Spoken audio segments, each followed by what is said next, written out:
ዘፍጥረት ስንት ላይ? እሺ ዘፍጥረት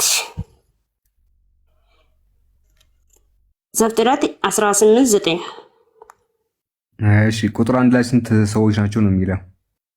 2 ላይ ሄደን ማንበብ ትችላለህ። አይኑን ማነሳና እና 3 ሰዎች ይላል። እሺ ለእናንተ መጽሐፍ ነው ይላል። ሁለቱ መላእክት ናቸው ይላል 66ቱ 18:2 ላይ። እሺ እናንተ ለምሳሌ ኢየሱስ ፍጡር ነው ትላላችሁ። የእግዚአብሔር ነብይ ነው። ጳውሎስም እንደዛ ነው የሚለው። ጳውሎስ የቱ ጋር?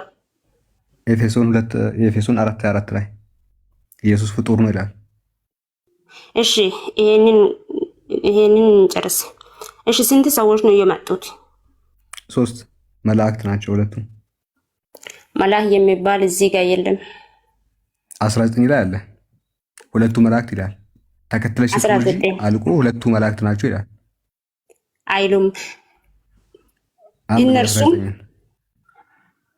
18:9 እኮ ታሪኩ ወረታች ነው አይደል የሚሄደው? ወረታች ነው የሚሄደው ታሪኩ። ከላይ ነው መጀመር አለበት። ሁለቱ ሰዎች ትተውት ሄዱ ይላል አይደለ? ሁለቱ ሰዎች ትተውት ሄዱ ይናገራል። እሺ ከዛ የት ገቡ ሁለቱ ሰዎች? ወደ ሰዶምና ጎሞራ። ምዕራፍ 19 ቁጥር 1 ላይ ሁለቱም መላእክት በመሻ ጊዜ ወደ ሰዶም ገቡ ይላል አይደለ? 19 ለምን እንደ 18:9 ነው የሚለው ታሪኩ። ወደዛ ነው የሚሻገረው። በዚህ በኩል አልቆ ወደዛ ተሻገረ አይደለም። ከዚህ እንጀምር። እዛ ጋር ነው የሚያልቀው። እዛ ጋር ነው የሚያልቀው ታሪኩ። እዚህ ጋር አልቀም። ግን ለማንኛውም ከዚህ ጋር ብንጀምር ይሻላል። አይ ታዩ በቃ ታሪኩ አልቆ ወደ አንድ ታሪክ ምዕራፍ 1 ላይ ካለቀ ምዕራፍ ስንት ላይ ነው የሚቀጥለው? እሺ አንድ ታሪክ ምዕራፍ 1 ላይ ካላለቀ ምዕራፍ ስንት ላይ ነው የሚቀጥለው? ምዕራፍ 1 ብሎ ምዕራፍ 1 አለቀ እኮ። እሺ ምዕራፍ 2 ብሎ 18 ላይ ጥቅሱን ጨረሰው። ስንት ብሎ ነው የሚጀምረው? 18 ካለቀ 19 ብሎ ይጀምራል። 19 ብሎ ይጀምራል። ከዛ ምን አለ? አብርሃም ከዚያ ተነስቶ ወደ አዜብ ሄደ ይላል 20ኛው ላይ። ግን 19 ምን ብሎ ይናገራል? ሁለቱ መላእክት በመሻ ጊዜ ወደ ሳዶም ገቡ ይላል። ሁለቱ ምኖች ለምን ሄደ? 19 ምዕራፍ 19 18 ለምን አስጨርስም? 18 ላይማ ታሪኩ እኮ አለቀ። ታሪኩ ሲያልቅ ወደ 19 ነው የሚያልፈው። ሌላ ነገር ነው እዚህ ጋር የሶዶም ኃጢአት ነው ይላል። ታዩ ችግር የለውም። ቀለል ያለ ነገር ላንሳልሽ ለአንቺ የሚሆነውን። እሺ ኢሳያስ ኢትዮጵያ መጥቶ ነበር? አልመጣም። ኢትዮጵያ የሚባል ነገር ዛኔ ካርታ ውስጥም የለም። አሁን እንደ አሜሪካ አሁን ኢራን የሚል ነገር ዛኔ የለም። አሁን ቅርብ ጊዜ መጣ ነው ካርታ። ኢሳያስ ኢትዮጵያ አልመጣም። አረ ሌላ ነገር ተወይና ይሄንን እንጨርስ። ይሄው ትንቢተ ኢሳያስ ምዕራፍ 20 ላይ እንደዚህ ይላል። በዚያ ዓመት እግዚአብሔር የአሞጽን ልጅ ኢሳያስን ሂድ፣ ማቅህን ከወገብህ አውጣ፣ ጫማህን ከእግርህ አውልቅ ብሎ ተናገረው። እንዲህም አደረገ። ራቁቱንም ባዶ እግሩንም ሄደ። እግዚአብሔርም አለ ባሪያዬ ኢሳያስ በግብፅና በኢትዮጵያ ላይ አለ በግብፅና በኢትዮጵያ ላይ 3 ዓመት ለምልክትና ለተአምራት እርቃኑንና ባዶ እግሩን ሄደ ይላል። እርቃኑንና ባዶ እግሩን ጀለስ ምንም ነገር ሳይለብስ ከናቃጭሉ ምንም ነገር ሳይለብስ ልክ እንደ እብድ ኢትዮጵያ ውስጥ ሲሄድ ነበር ይላል ኢሳያስ 20 ላይ። ምን ትያለሽ? ቆይ በኢሳያስ ዘመን ኢትዮጵያ የሚባል ስም ራሱ የለም። ይሄ ኢትዮጵያ የሚለው ኢሳያስ 20 ላይ አለ ይላል። ቆይ አንዴ ላስነብብ። አማርኛ ትችላለሽ? ሌላ አማርኛ ማንበብ ትችላለሽ? ማንበቡን ግን እችላለሁ ማንበብ። እሺ ኢሳያስ 20 ነው አይደል የከፈትነው? ቆይ ኢትዮጵያ ካርታ ግልጽ። እሺ ካርታውን ተዩ። ካርታው የለም እኮ ካርታው አይደለም ግን ሀገሪቱ አለች ነው። እሺ ይሄው ምንድነው የሚለው ይሄ? እቺ አማርኛ ከቻልሽ እንደው ችግር የለም። በኢትዮጵያ ላይ እሺ፣ በኢትዮጵያ ላይ 3 ዓመት ለምልክትና ለተአምራ ሲሆን ራቁቱን ባዶ እግሩን ሄደ ይላል። ቆይ እኔ የፈለኩት ነገር ኢትዮጵያ ከኢየሱስ ክርስቶስ ከመወለዱ በኋላ የመጣ ነው እንጂ የዛኔ ድሮ ዘመን አልነበረም። ለምን ካልክ እሺ ምን ልታረጊው ነው መጽሐፉን? እሺ ኢትዮጵያ አንተ ሂስትሪ ተማሪ ከሆንክ ታውቃለህ። ሂስትሪ ካልተማርክ አታውቅም። ሂስትሪ ስንተኛ ክፍል ሂስትሪ? ዘጠነኛ ክፍል ስንተኛ ፔጅ ላይ? እኔ አሁን ሂስትሪ ተማሪ አይደለም፣ አስተማሪ አይደለም። እኔ የምለው ነገር ሂስትሪ ካልተማርክ ምናምን የምትይው አንቺ ሂስትሪ ካልተማርክ የምትይው ጭራሽ ሳታውቅ ነው ሂስትሪ። ቆይ አሁን ሳትማሪ ነው እንዴ? አባቴ ኦልድ ታይም ላይ ኢትዮጵያ የሚባለው ኩሽ የሚባለው እንትን ነው እና ሞስት ኦፍ ዘ ታይም ይሄ የጂኦግራፊካል እንትኑ እስከ ሜዲትሬኒያን ሲ ድረስ ያለውን ክልል ያካለለ ነው። በጣም ሰፊ ግዛት ነበራት ኢትዮጵያ ድሮ።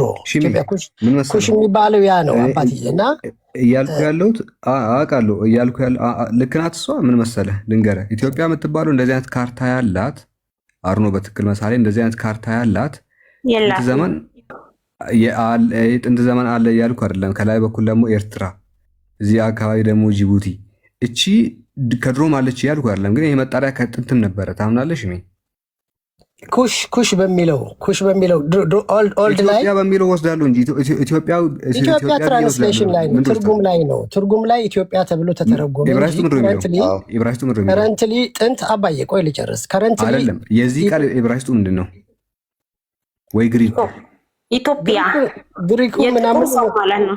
ጥቁር ሰው ማለት በጣም ሰፊ ግዛት ነበር የሚያስተዳድሩት የኢትዮጵያ ጥንታዊ ግዛት። ለካ አንተ ከሷ የምትሻል ነበር የሚመስለኝ። ለካ አንተ ከሷ የባስክ ነህ። ኢትዮጵያ የሚለው የግሪኩ ምንድን ነው? የግሪክ ወርድ ነው። ምንቴ ይሻላል። ምንቴ ይሄ ጎበዝ ነው። ይሄ ልጅ ጎበዝ ነው። ቆይ ምንቴ አንተ ጥግ ላይ ያለው ልጅ ሰውዬ፣ ይሄ ቃል በዕብራይስጡ ወይ ደግሞ በግሪኩ ምንድን ነው? ግሪኩና ዕብራይስጡን አሁን አላውቀውም። አሁን አንተ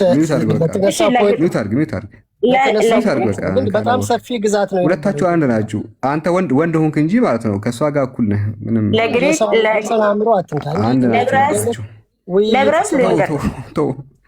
ማን አንቺ ዝመቲ ኤኒዌይ ሰፊ ግዛት ነው ለማለት ወንዱ ቨርዥን እንጂ ምንም እንትን የተለየ ነገር የለም ከሷና።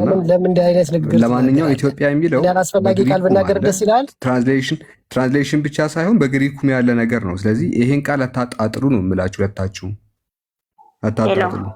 አንድ ሲሙኒማ ኢትዮጵያ የሚባል ያዛኔ አልነበረም። ለምን ካልክ ኢትዮጵያ ምን ማለት ኢትዮጵያ? እሺ ለግሪክ ነው አሁን ነው የመጣው። ቃሉ ለግሪክ እናም ኢትዮጵያ የሚለው ቃል ከየት የመጣ ነው? ለዕብራይስጥ ነው። ለግሪክ እናም ለዕብራይስጥም አለ። ነገር ግን አንድ ፈረንጅ መጥቶ የጥቁር ሰው ለግሪክና ነው አሳኝ እስኪ። ዕብራይስጥ ላይ የለም። ግሪክና አንድ ፈረንጅ መጣና ምን ላይ ነው ያለው? ኢትዮጵያ የሚለውን የነገረው ጥቁር ሰው ማለት ነው።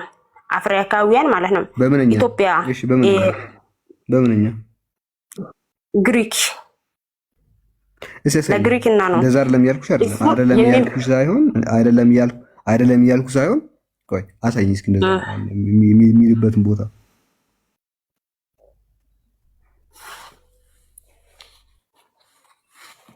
ሰጥ ነው የምትይው እንደዚህ አይነት ነገር ላይ አጣላልኩም። ምን እየነገራ ነው አይደል?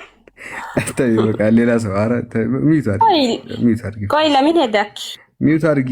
ኧረ ሚዩት አድርጊ አንቺ ጭራሽ በፈጣሪ ሳምሪ ትሞክር። እሺ ይምሩ ሳምሪ እናስተናግዳት። ሳምሪ አለሽ? አላ እንዴት ናችሁ? የቀደመኛለ? አዎ ምንቴ ትቀድመሃለች። የቀደመኛለ አይሰማም? አዎ ቀድመሃለች። እሺ ጊዜ የለኝም፣ ግን አንዳንድ ጥያቄ አንስቼ ለመውጣት ፈልጌ ነው። አንተ ኢምራን መጀመሪያ ከየት ቤተ እምነት ነሽ? ከኦርቶዶክስ ነው። እሺ ከመጽሐፍ ቅዱስ ምን? ከመጽሐፍ ቅዱስ ትክክለኛ ቃል ነው ብለህ ታምናለህ? እንዴ ኧረ ምን ነካሽ? አንቺ ታምኛለሽ? እሺ ካላመንክ ለምን ተበርዟል? ባለፈው ላይቭ ላይ ገብቼ ነበር። ተበርዟል ያልክ ስታወራ ሰምቼ ነበር።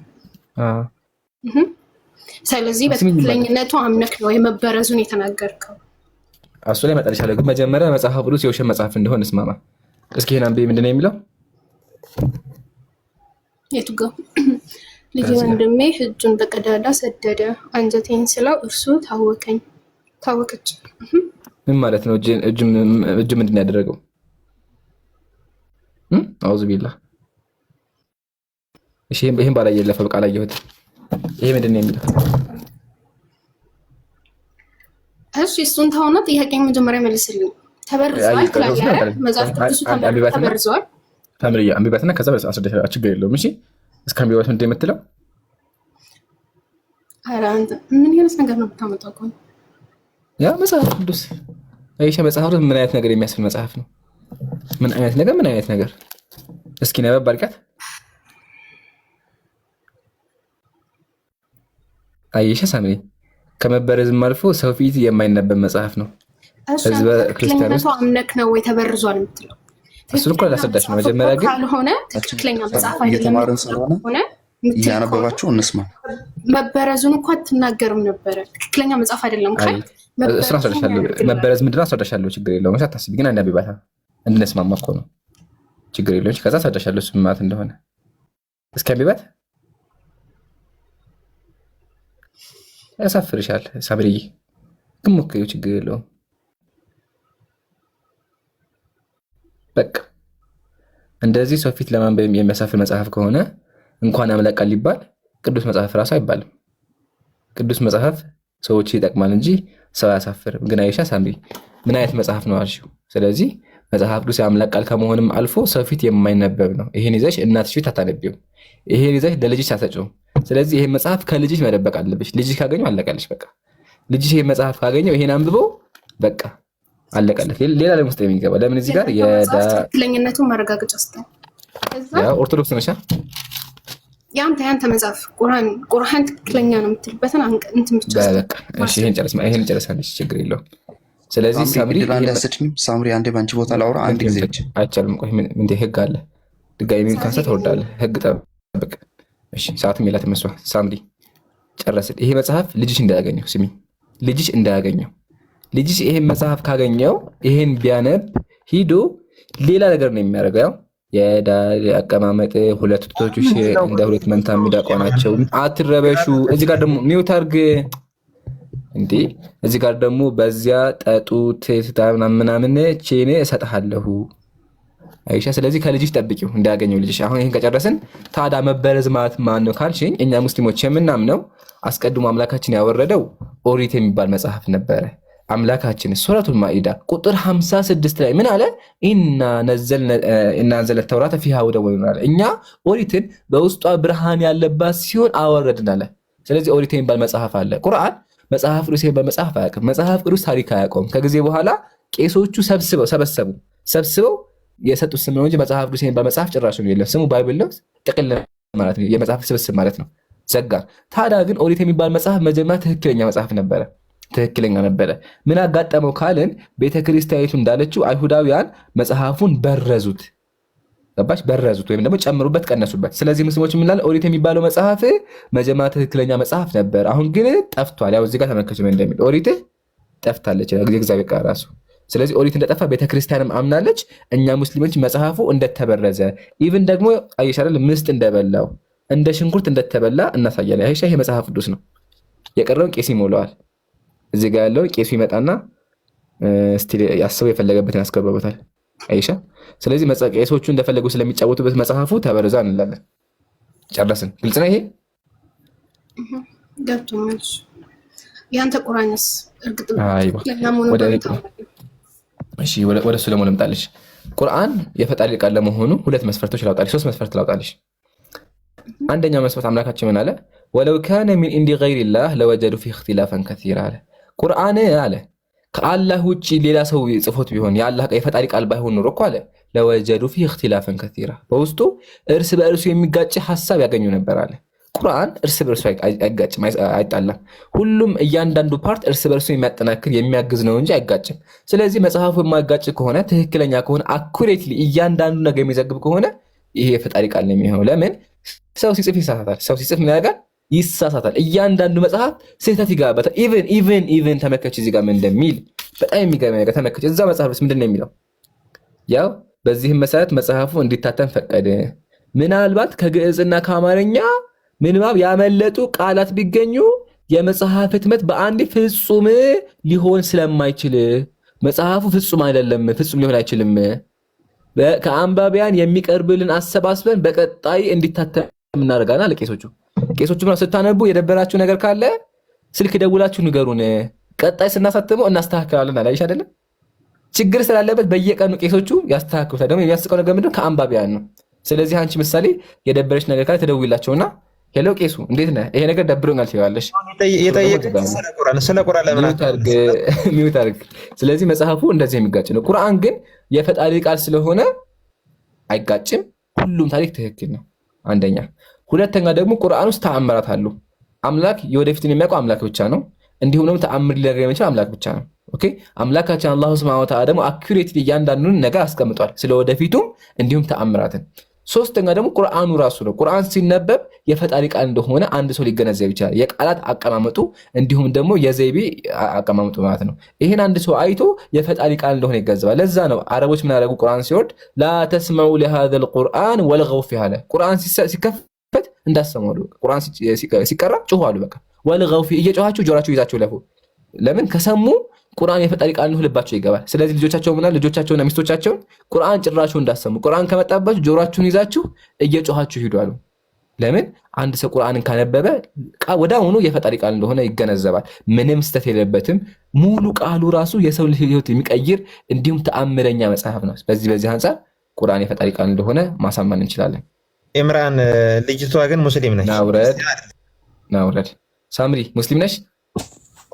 ኧረ አይደለም። ሲጀመር ሙስሊም ጠል ነኝ።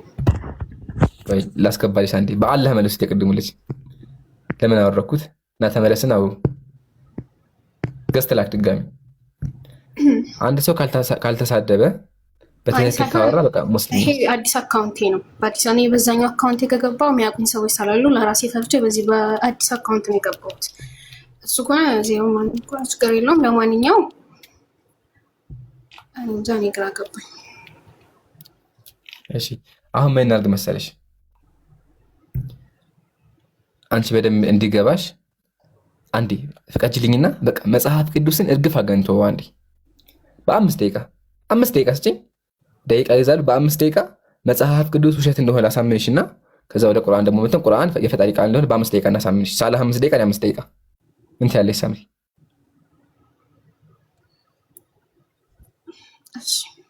በቃ ተስማማ። ስለዚህ አጀማ በአላህ ፍቃድ በ5 ደቂቃ ብቻ መጽሐፍ ቅዱስ የፈጣሪ ቃል እንዳልሆነ እናሳምናታለን።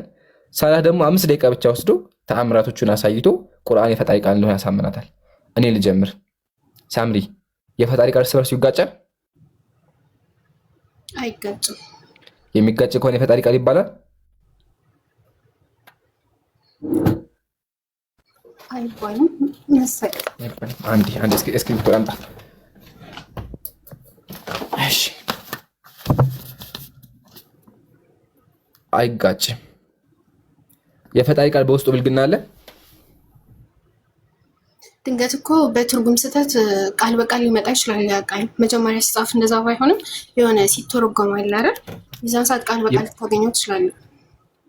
እሱ ላይ አሳይሻለሁ። መጀመሪያ ጽሑፍ ላይ አናሳይሽ። ግን ዋናው የፈጣሪ ቃል አይጋጭም አይደለ? አይጋጭም። እሺ የፈጣሪ ቃል ብልግና አለው?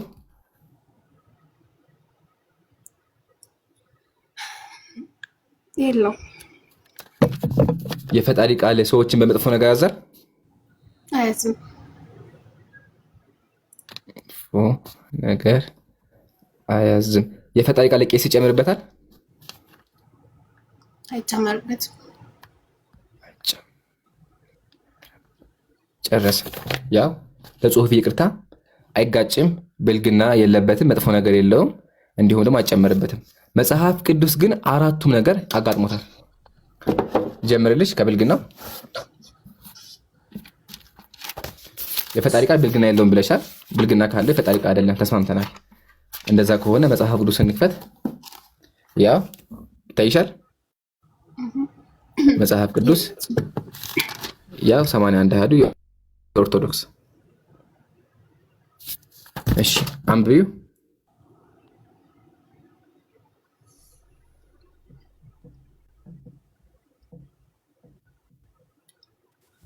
ሳምሪ አላነበውም። አንተ አንብበው።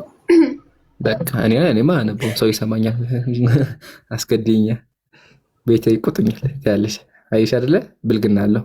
ቀቁ ላልመ የተቀጠቀጠ እንትኑ የተቆረጠ ወደ እግዚአብሔር ጉባኤ ግባ ይላል። ብልግና። ሁለተኛ ብልግና መጽሐፈ ምሳሌ እንክፈተው። የአሁኑን ቃል እስቲ አንብበው። ብልግና አይደለም ፈልጎ እንደሆነ ማያስ አትረበሹ ፕሊስ። ከምትወዱ አፋችሁ መታጋችሁ ተቀመጡ። አትረብሹን። ሰው ሲማር እየገቡ ጊዜ ይረብሻሉ። ወላሂ ችግር አለባቸው። እሺ ይሄን ደግሞ አንብብልኝ። የአሁኑ ቃል ላይ ማለት ነው። የአሁኑ ቃል ላይ ይምሩ ዘዳግም 23 እንቁላል ብላ አንብብ፣ ቃሉ በውስጡ አለ። ኧረ ሳላ እንቁላል የተቀጠቀጠ ብልቱ የተቆረጠ ይመች። ሳምሪ አሁን አንደኛ አይሽ አይደለም? እንቁላል የተቀጠቀጠ ወደ ጉባኤ ግባ ይላል። ወደዚህ ደግሞ ይለፍ። እስኪ አንብቢ። ምንድን ነው የሚለው?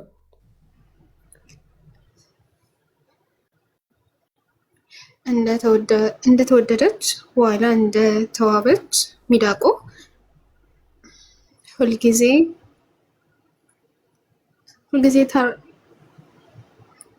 እሷ ነበርኩት። የፈጣሪ ቃል ላይ እንደዚህ አይነት አለ እንዴ? ጡቷ ይቅርታ አልኩት እኔ ራሱ እንደዚህ የሚል አለ። ብልግና ምን ያደርጋል? ታርካ ምንድን ነው? በምንድን ነው የምታረካው እንዴ? ወንድ ልጅ ትልቅ ሰው አለ እንዴ? ምን ያደርጋል እዛ ላይ?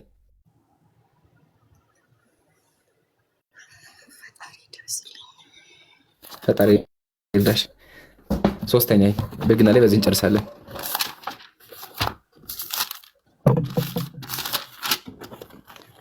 ምንድን ነው የሚለው? እስኪ አንብቢያት።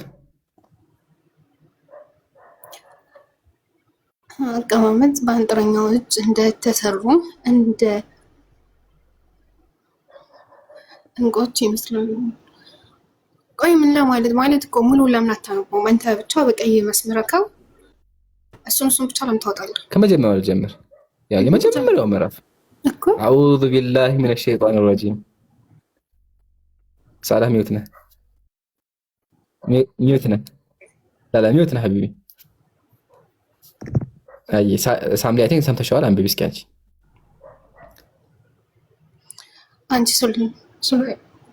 አንተ አንብበው። ይቅርታ አንተ አንብበው። ችግር የለውም። አንቺ ሱላማጢስ ሆይ ተመለሽ እናይሽ ዘንድ ተመለሽ። በሱላማጢስ ምን ታያላችሁ? እርሷ በሩቅ እንደምትታይ እንደ ማህበረ መሐሌት ናት። አንቺ የአሚናዳብ ልጅ ሆይ በጫማሽ አካሄድሽ እንዴት ያምራል! እግሯ ያምራል፣ ይገርማል። የደዱዳዴ ላሌዎችሽ አቀማመጥ በአንጥረኛ እጅ እንደተሰሩ ይመስላሉ። ትልቅ ነው እንትንሽ። እምብርትሽ የወይን ጠጅ እንደማይጎልበት እንደተጠጠ ጽዋ ነው። ሆድሽ እንደ ስንዴ ክምር ነው። ሁለቱ ጢጣቶችሽ እንደ ሁለት መንታ ሚዳቋ ግልገሎች ናቸው።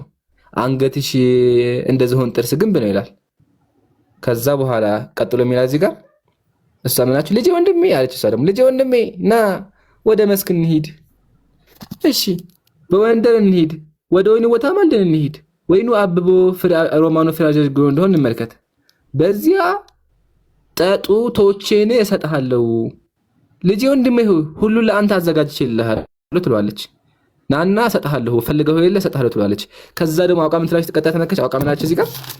እኔ ቅጥር ነኝ ጠጡቶቼም እንደ ግንብ ናቸው ትለዋለች።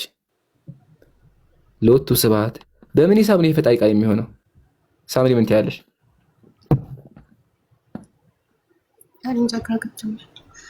እሱ አሁን ሁሉንም ተውና ወደ ራስ ቁርአን እንሂድ።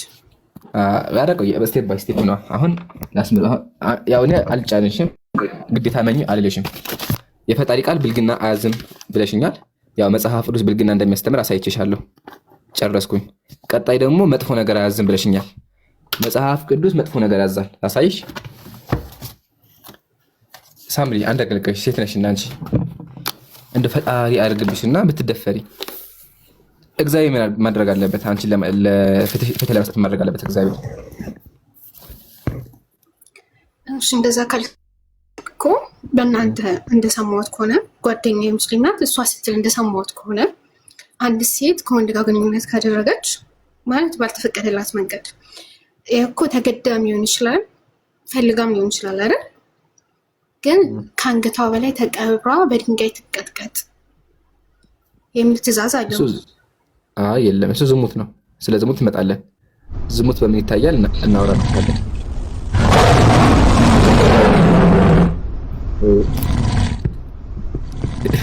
ጀዛኩሙላህ። እሺ ሳምሪ እሱ ላይ መጣላ። መጽሐፍ ቅዱስ ላይ እንጨርስ መጀመሪያ። መጽሐፍ ቅዱስ ላይ አንቺ ብትደፈሪ እግዚአብሔር ምንድን ነው የሚፈርደው? ድርጊቱን ላደረገ ሰው ቅጣት ተመጣጣኝ። እሺ እግዚአብሔር መጥቶ ደፋሪሽን ያግባሽ ብልሽ ምን ትያለሽ? ትክክለኛ አምላክ ነው? ደፍሮሽ አሰቃይቶሽ ያግባሽ ቢባል አይልም። እሺ አንብቢው። ኢምራን ታግሼሃለሁ፣ ምን አውርጄሃለሁ። እሺ ወገኔ ባህት ትገባለህ። ትዕግስት ካልቻልክ ቀጥይ ሳምሪ። አንድ ሰው ያልታጨ ልጃገረድ አግኝቶ በማስገደድ ቢደርስባትና ቢጋለጡ ሰውየው ለልጅቷ አባት 50 ምን ስቅል ብር ይከፍላል። እሺ ይከፍላል። ልጃገረዲቱንም አስገድዶ ደፍሯታልና እርሷን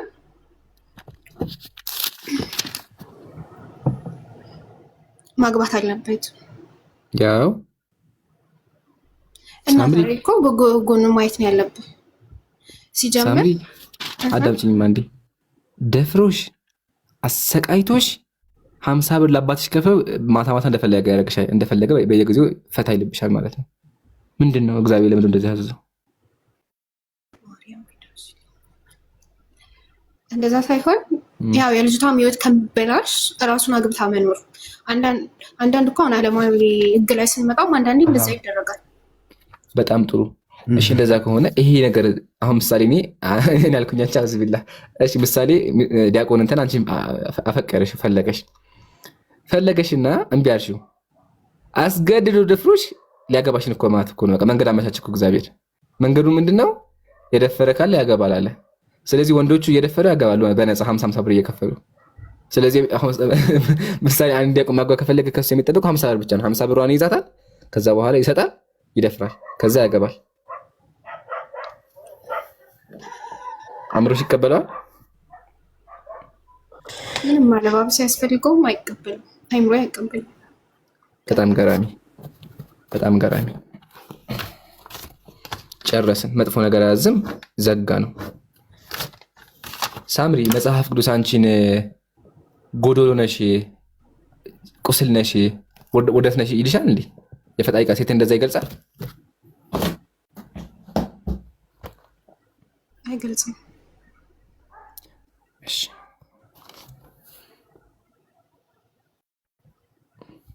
ምንድን ነው የሚለው? ጀማ ኢዮብን አስገቡት። ኡስታዝ ጀማ ካሉ አስገቡት። እሺ አንብቢው። ኢዮብ 1 ቁጥር ጻፍ። እሺ እየፈለኩት ነበር። የሴት መልኳ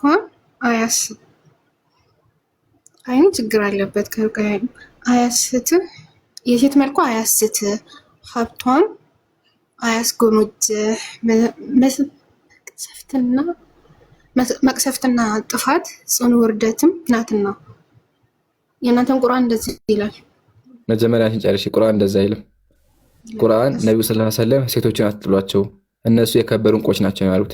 የከበሩ ፈኢነሁነ ልሙአነሳት ልጋሊያት እንቆች ናቸው ያሉት። እዚህ ጋር ደግሞ ውርደት ናቸው። በእስልምና እንቁ፣ በእናንተ ደግሞ ውርደት፣ ለልብ ቁስል፣ ለፊት ጥቁረት፣ ለነፍስ ሐዘን ናት ይላል። አንቺ ይቅር ሳምሪ፣ አንቺ ትቅሪ። እናትሽ ውርደት ናት ሳምሪ? የወለደችሽ እናትሽ አይደለች። መጽሐፍ ግን ሴት ልጅ ውርደት ናት አለ። እናትሽ ሴት ናት፣ በተዘዋዋሪ እናትሽ እየሰደባት ነው ያለው። ለልብ ቁስል ናት ይላል። ክፋት ሁሉ ከሴት ክፋት ታንሳለች ይላል። ወንድ ከሚሰራ ክፋት፣ ምድር ላይ ካለ ክፋት ሁሉ የሴት ክፋት ታንሳለች ይላል። ክፋት በሙሉ ከሴት ክፋት ያንሳል። ምን ብታደርጉ መጽሐፍ ውስጥ እንደዚህ የሚገልጻችሁ?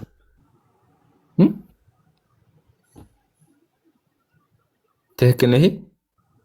መጀመሪያ ማርፌ ቀምጥ ይሻለኝ ነበር። ዝም ብለህ እናመሰግናለን። ጨረስን። አይጋጭም ቀረ። አላህ ሂዳያ ይስጥሽ። ትምህርት ነው። እሺ አይጋጭም ቀረ። እንደሚጋጭ አንድ ጥቅስ ብቻ ያሳይሽና በቃ خلاص። ከዛ ወደ ቁርአን ደግሞ እንገባለን። ዱዓ እናደርግልሻለን። ትኩረት አድርገሽ አዳምጪ። እንግዲህ እንደዚህ መጽሐፍ ነው እስካሁን እንድትከታተይ ያደረገው ያሉሽ። እሺ ሳምሪ ክርስቲያን ነሽ? በኋላ ታወራታለሽ። ቆይ እንዴ አትቆጪ።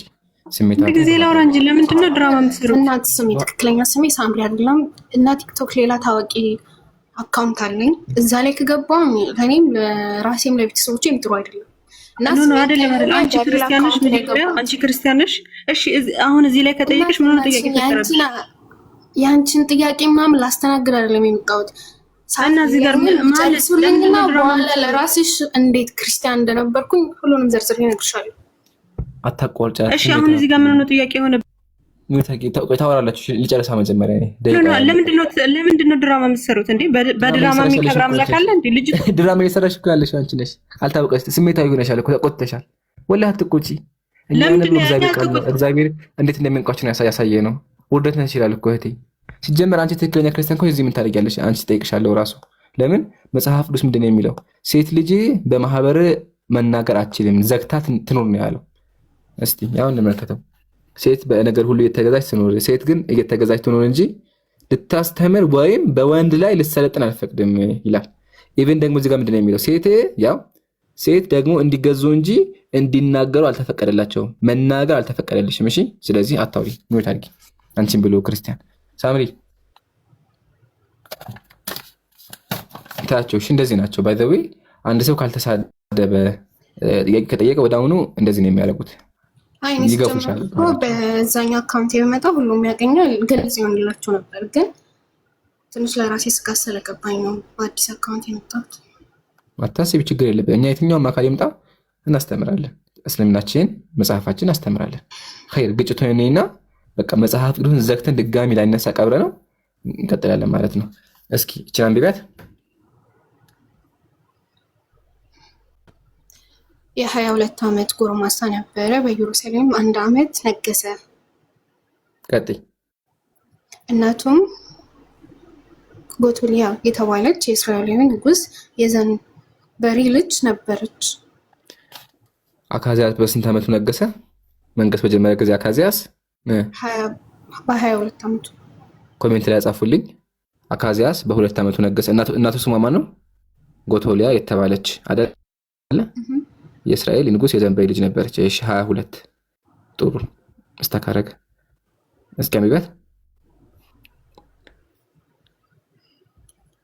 አካዚያስም መንገስ በጀመረ ጊዜ እድሜው 42 ዓመት ነበረ። በኢየሩሳሌም 1 ዓመት ነገሰ። ሱናይክ 42 የእግዚአብሔር ቀደም እኮ 22 በነበር እኮ መጽሐፈ ነገሥት ላይ ምን ነው?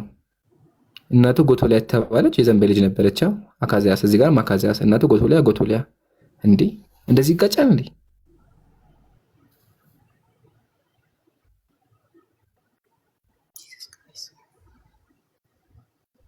ምን ተሻለ ሳምሪ?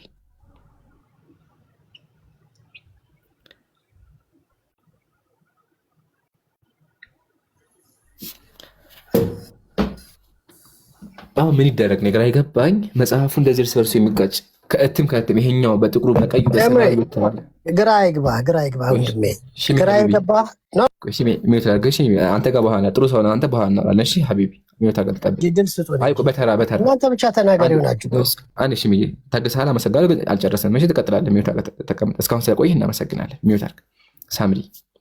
ከዚህ በላይ ካጃ አትካጃ ያለሽም አንቺ ያሻቸውን ያንደው ነገር አሳይቼሻለሁ። ያው አጋጨም ጨረስን፣ አይጨመርበትም ጨረስን። በቃ መጽሐፉ ብልግና የሚያስተምር ከሆነ ቢላህ አለይኪ እንደ አእምሮሽን ክፍት አድርጊና እንደዚህ አይነት ቃል በውስጡ ይዞ ጡቶቼ እንደ ግንብ ናቸው እየተባለ ልጄ ወንድሜ እጁን በቀዳዳ ሰደደ እየተባለ እንዲሁም ደግሞ ሴቶችን ድፈሯቸውና አግቧቸው እያለ ሴቶች ውርደት ናቸው ለልብ ቁስል ናቸው እያለ በምን ሂሳብ ነው የፈጣሪ ቃል የሚሆነው? ቄሱ መጥቶ እየጨመረበት የፈለገ ቄስ እየመጣ እየጨመረበት እንደዚህ የተጋጨ ኢቭን ምስጥ እየበላው ምስጥ በልቶት እኮ አልቋል መጽሐፉ። ኢቭን እሱ ራሱ ቅድም አሳይቻለሁ። እንደዚህ ነው መጽሐፉ አልቋል።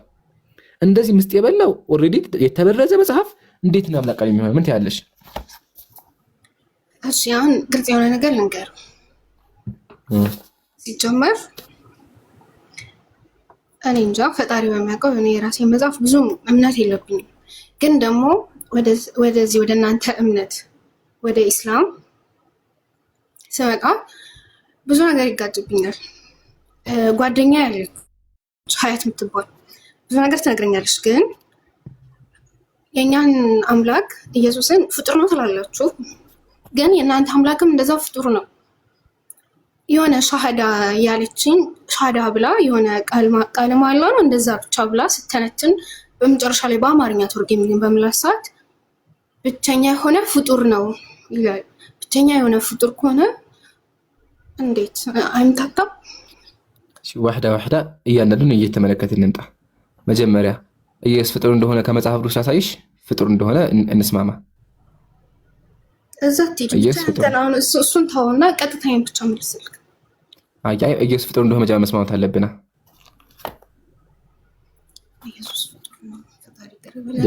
እሱን ተውና በቀልቶሽ ግን ዝም ብለሽ ተመከችው። እግዚአብሔር ለሥራ የመንገዱ መጀመሪያ አድርጎ ፈጠረኝ ይላል። ኢየሱስ ምን አለ? እግዚአብሔር ፈጠረኝ ይላል። ያው መጽሐፈ ምሳሌ ምዕራፍ 8 ቁጥር 22 ላይ ፍጡር ነው። ቁርአን ላይ የሚመጣ ኢየሱስ ፍጡር ነው። ዘጋን።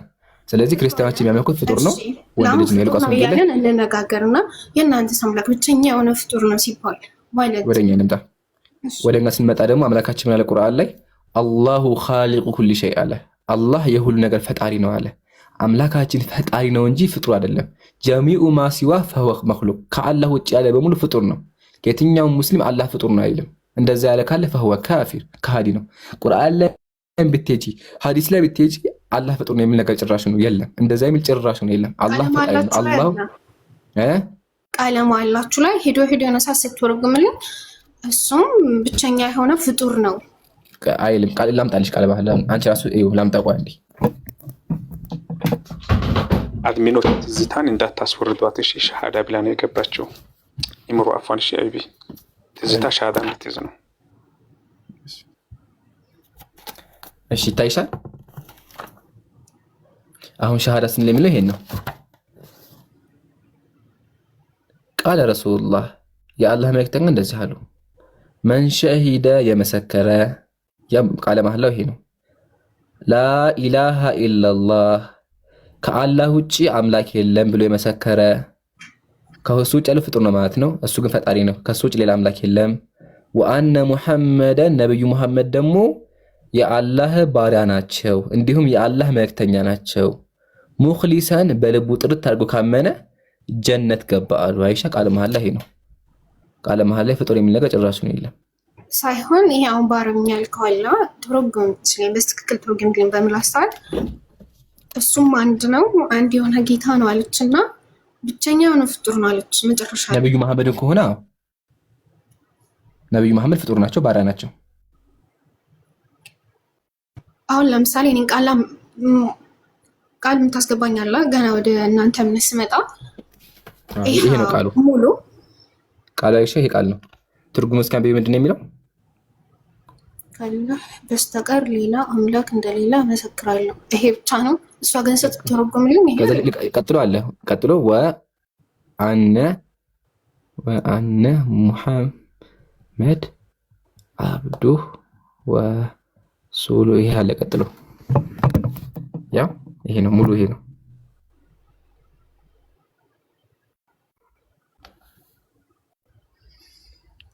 ነብዩ መሐመድ ከሆኑ አዎ የአላህ ሰላም በሳቸው ላይ ይሁን ሰለዋቱላሂ ዐለይህ ፍጡር ናቸው፣ የአላህ ባሪያ ናቸው። አላህ ከፍጥረታት ያላቃቸው የተከበሩ የመጨረሻ ነብይ ናቸው፣ ባሪያ ናቸው፣ መልእክተኛ ናቸው። ስለዚህ መሐመድ የአላህ ባሪያና መልእክተኛ መሆናቸውን እመሰክራለሁ እንላለን። አየሽው ሳምሪ?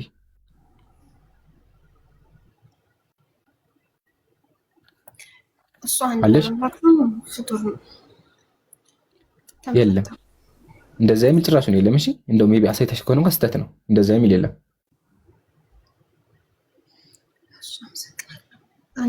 አሁን ኢየሱስ ላይ ጨረስን አይደል? ፍጡር እንደሆነ አሁን ጥያቄ እንዴት ነው ፍጡር የምታመልኪው? ግን እቺ ነገር አንድ መጀመሪያ ቁርአን ላይ ያሳይሽ አላህ ማን ነው የሚለው ነገር እንዲገባሽ እስኪ አንብቢያት። ምንድን ነው የምትለው? አላህ የሁሉም ነገር ፈጣሪ ነው፣ እርሱም የሁሉም ነገር ጠባቂ ነው። የሙስሊሞች አምላክ ይሄ ነው፣ ሁሉን ነገር የፈጠረ ኢቭን ኢየሱስን የፈጠረው። ኢየሱስ ራሱ ቅድም ያለ ብዬሻለሁ እዚህ ጋር ፈጣሪ አለ። በእነሱ ቋንቋ አላህ ይባላል፣ በአራማይክ ማለት ነው። አላህ አለ ኢየሱስ። ለምን ኢየሱስ አምላክ አላህ ነው የሚለው? ለስራው የመንገዱ መጀመሪያ አድርጎ ፈጠረኝ አለ። አይሻ ፈጠረኝ አለ ኢየሱስ ወንጌል ላይ እንትን ላይ መጽሐፍ ምሳሌ ላይ። እሺ እኔ ከላይ በተነገረኝ አሁን ልጠይቅ ስለ እምነታችሁ ከላይ በተነገረኝ እና የኔን እምነት ብዙም እምነት ባልጥልበትም ወደ እናንተ ስመጣ ግን ብዙ ተሞላው። አላነበብኩም። ፈጣሪ ከፈቀደ አነባለሁ ከዚህ በኋላ ዋለሁ። ግን ሳምሪ እዚህ ጋር ቃል ግባሽ አንተ ከመጀመርሽ በፊት እስልምና ላይ ጉድለት ልታገኛችም ጭራሽ ነው የለም። እንደው ጉድለት እንኳን አለ ብለውሽ ከሆነ አንደኛ ውሸት ነው፣ ሁለተኛ ደግሞ በተዘዋዋሪ እንዳውም የእስላም ውበት ነው የሚያሳየው። እንደዚህ የሚያሳየው የእስላም ውበት ነው የሚያሳየው። እነሱ ውሸት ብለው ያመጡት ማለት ነው። ሁለት ነው፣ ይዋሻሉ ወይም ደግሞ እውነት እንደሆነ ያሳያል። ስለዚህ የፈለግሽው ያሉትን ነገር በሙሉ ጠይቂኝ እመልስልሻለሁ፣ አታስቢ።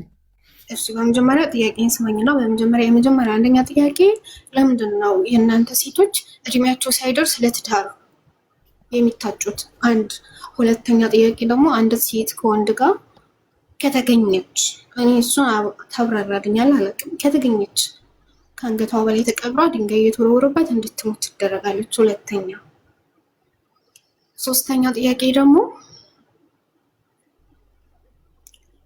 ኢስላም እና የእናንተ እምነት እንዲህ ከላይ ሲጠራ አንድ ነው ይባላል። ውስጡ ግን ብዙ የተለያዩ ክፍሎች አሉት። ያም አለ አይደል? አንዱ ከአንዱ ይጋጫል ይላሉ፣ አንዱ ከአንዱ ይጋጫል። ሚዲያ ላይም እናያለን አይደል? እነንትኖች የተባባሉ ሲጣሉ እናያለን። እምነቱ አንድ ከሆነ ለምን ተከፋፈለ? እናንተን ራሳችሁ ለምን ከፋፈላችሁ? ሶስቱን ነገር ልመልስልሽ። ከመጀመሪያው ልነሳ። የመጀመሪያው ጥያቄ ኢስላም ህፃናቶችን አግቡ ይላል። ይሄ ፍጹም ውሸት ነው፣ የተከለከለም ነገር ነው። ተመልከች ማስረጃ ዑምደቱል ቃሪ ማስረጃችን መጽሐፋችን ማለት ነው። ተመልከች ምን እንደሚል ኢዛ በለግ እንትላሉ ካነ ጀሲመትን ኢዛ ቃረበትል ቡሉግ አለ። አንድ ሴት ደርሳ ከሆነ ለአቅመ ሔዋን ደርሳ ከሆነ ወካነ ጀሲመተን ጠንካራም ነው ከፈረጠመችና ከደረሰች ፈሊ ዘውጂሃ አንየድኹለ ቢሃ ባሏ እሷ ማግባት ይችላል አለ፣ ወይም ደግሞ እሷ ጋር መተኛት ይችላል። ወኢላ ካልደረሰች ግን መናአሃ አህሉሃ ቤተሰቦቿ ይከለክሏታል፣ አይቻልም። እሷን ከምትፈልግ ቤተሰቦቿ ያስቆሟታል። ሐታ ተህተሚለሁ እስከምደርስ ድረስ ያስቆሟታል አለ። ስለዚህ በእስልምናችን አንድ ሴት ህፃን ከሆነች አታገባም። ነገር ግን በየትኛውም እድሜ ሆና ለአቅሜ አዳም ዝግጁ ከሆነች ታገባለች።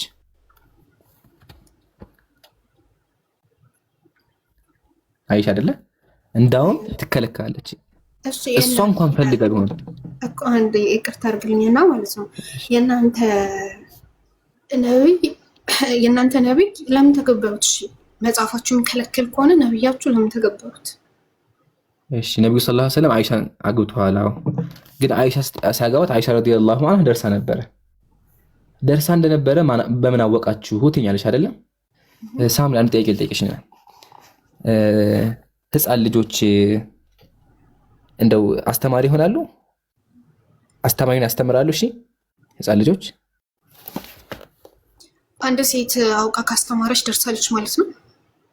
አዎ መቼ ህፃን ልጅ መቼም አስተማሪ ያስተምራል እንደ ህፃን ልጅ አስተማሪዎቹን ያልኩሽ ተማሪ አይደለም። ሰው ሊያስተምር ይችላል። ጥያቄ ዋናዎቹ ምሳሌ ኢትዮጵያ ውስጥ ያሉ ዋና አስተማሪዎቹን ህፃን ታስተምራለች ሰብስባ አታስተምር። ግን ይገርምሻል ነብዩ ሰለላሁ ዐለይሂ ወሰለም ያገቧት አይሻ ዋናዎቹ በኢስላም ታሪክ ላይ አዳምጪኝ፣ በኢስላም ታሪክ ላይ በጣም ብዙ ሐዲስ ዘገቡ የተባሉትን ዋናዎቹ መተው ከሷ ነበር የሚማሩት። እያንዳንዱ ጥግ ላይ የገባቸው ነገር ካለ እሷ ነበር የሚያስተምሯት። ተመልከች ማስረጃ ምን አለ መስሩቅ ምን አለ ረአይቱ መሸኸተ አስሐቢ ረሱልላህ የሰአሉነሃ አኒል ፈራኢድ። ታላላቆች የነብዩ ተከታዮች አይሻ መተው ይጠይቋት ነበረ ስለ ህግ። ታላላቆች መሸኻ ሽማግሌዎች ዋናዎቹ እየመጡ ከአይሻ ይማሩ ነበር። ደግሞ ሰሃቦች ምን አሉ ማአሽከለ ላ ያሳቡ መሐመድ እኛ እኮ የነብዩ ጥያቄዎች ጥያቄ አልተፈጠረብንም አሉ። ፈሰአልና አንሁ አይሻን እኮ ብንጠይቃት ኢላ ወጀድና ኢንደሃ ኢልማ እሷ ታውቅ ነበር አሉ። አይሻ አይደለ አዋቂ ነበረች። ኢቭን አይሻ ረዲየላሁ ዐንሃ በኢስላም ታሪክ ላይ 20 ሺህ ሐዲስ የዘገበች እንቁ ሴት ነበረች። የትኛውም ሰሃባ የትኛውም ወንድ ያደረገው ነው እሷ ያደረገችው 2000 ሐዲስ የዘገበች ማለት ነው። ይሄን ታየን። ታዲያ እድሜዋ ስንት ነበር ይባላል? እድሜዋ 9 ዓመት ነበር ነብዩ ሰለላሁ ዐለይሂ ወሰለም ሲያገባት። በ9 ዓመቷም ደግሞ ደርሳ ነበረ። በዛን ጊዜ ሴቶች ቶሎ ይደርሱ ነበረ። አሁን መጀመሪያ አይሻ እንደደረሰች በምን እናውቃለን ካልን ራሷ አይሻ ምናች ደርሻለሁ አለች። ማስረጃ ሱነኑ ትርሚዚ ኢዛ በለገቲል ጃሪየቱ 9 ሲኒን አለች አይሻ። አንድ ሴት 9 ዓመት ከሞላት አለች ፈህየ እምራአቱን እሷ ሴት ናት አለች። በተዘዋዋሪ እኔ 9 ዓመት ሞልቶኛ ደርሻለሁ አለች። አንደኛ። ሁለተኛ ሊቃውንቶች ምን አሉ? ወካነት ሸበት ሸባበን ሐሰናን ረዲየላሁ ዐንሃ አይሻ ረዲየላሁ ዐንሃ በዛን ጊዜ ለግላጋ ወጣት ወይም ደግሞ ደርሳነ ለአቅመ ሔዋን ደርሳ ነበር አሉ። ስለዚህ እሷም ራሷ እንዳለችው ደርሳ ነበረ። ዋና ጥያቄ የሚሆነው ሴቶች በዛን ጊዜ ይደርሳሉ ከተባለ አዎ ይደርሳሉ። ማስረጃ አለን? አዎ አለን። ያው ሂስቶሪ ኦፍ ሲቪላይዜሽን ምን ብሎ አስቀምጠዋል? ኢነል ኢናሰ ፊል ቢላዲል ሐራ በአረብ ሀገር እኮ የነበሩት በድሮ ጊዜ በአረብ ሀገር የነበሩ ሴቶች እኮ አለ ለማግባት ይደርሱ ነበረ። በ8 ወይም በ9 ወይም በ10 ዓመታቸው ለማግባት ይደርሱ ነበር አለ። ስለዚህ የድሮ ሴቶች ቶሎ ይደርሱ ነበረ። አይሻ ረዲየላሁ ዐንሃ ደርሳ ነበረ። ሁለተኛው ማስረጃ ደግሞ ኤሜዲቫል ይሄ መጽሐፍ ተመልከች። ኤሜዲቫል ማለት በመካከለኛ ክፍለ ዘመን የነበሩ ሴቶች ታሪክ የነሱ ታሪክ መጽሐፍ ነው። ተመልከች ምን እንደሚል ኢት ኒድስ ቱ ቢ ሪሜምበርድ አለ መነገር መታወስ አለበት አለ that many medieval widow በመካከለኛ ክፍለ ዘመን የነበሩ ሴቶች እኮ ዊዶ ማለት የተፈቱ ማለት ነው were not old ታላቅ ሴቶች አልነበሩም። እሺ were important cases were often marriage between the age of 5 and 10 አለ። በዛን ጊዜ ከ5 እስከ 10 ባለው ያገቡ ነበረ። ሙሉ ዓለም ላይ ያሉ ሰዎች አዳምጪ፣ ሙሉ ዓለም ላይ ያሉ ሰዎች ከ5 እስከ 10 ባለው ያገቡ ነበረ። and might find themselves widowed እነሱ ደግሞ ራሳቸውን ያገኛሉ የተፈቱ ሆነው while still in their teens ገና 20 ዓመት ሳይሞላቸው ባላቸው ይሞትባቸው ወይም ደግሞ ይፈቱ ነበር አይሻ። ስለዚህ በድሮ ጊዜ በድሮ ዓለም ሴቶች ቶሎ ነበር የሚያገቡት። ኢቭን አገራችን ኢትዮጵያ አሁን በቅርቡ ለምን ሩቅ እንሄዳለን? እዚህ በቅርቡ ያ ፎቶ አለ ጀለስ እኮ አለ እዚህ ጋር ጀለስ የጎጃም ቄስ ነው። አሁን በቅርቡ ያገባት ማንን ነው? ያው የ5 ዓመት ልጅ አይሻ አይደለ?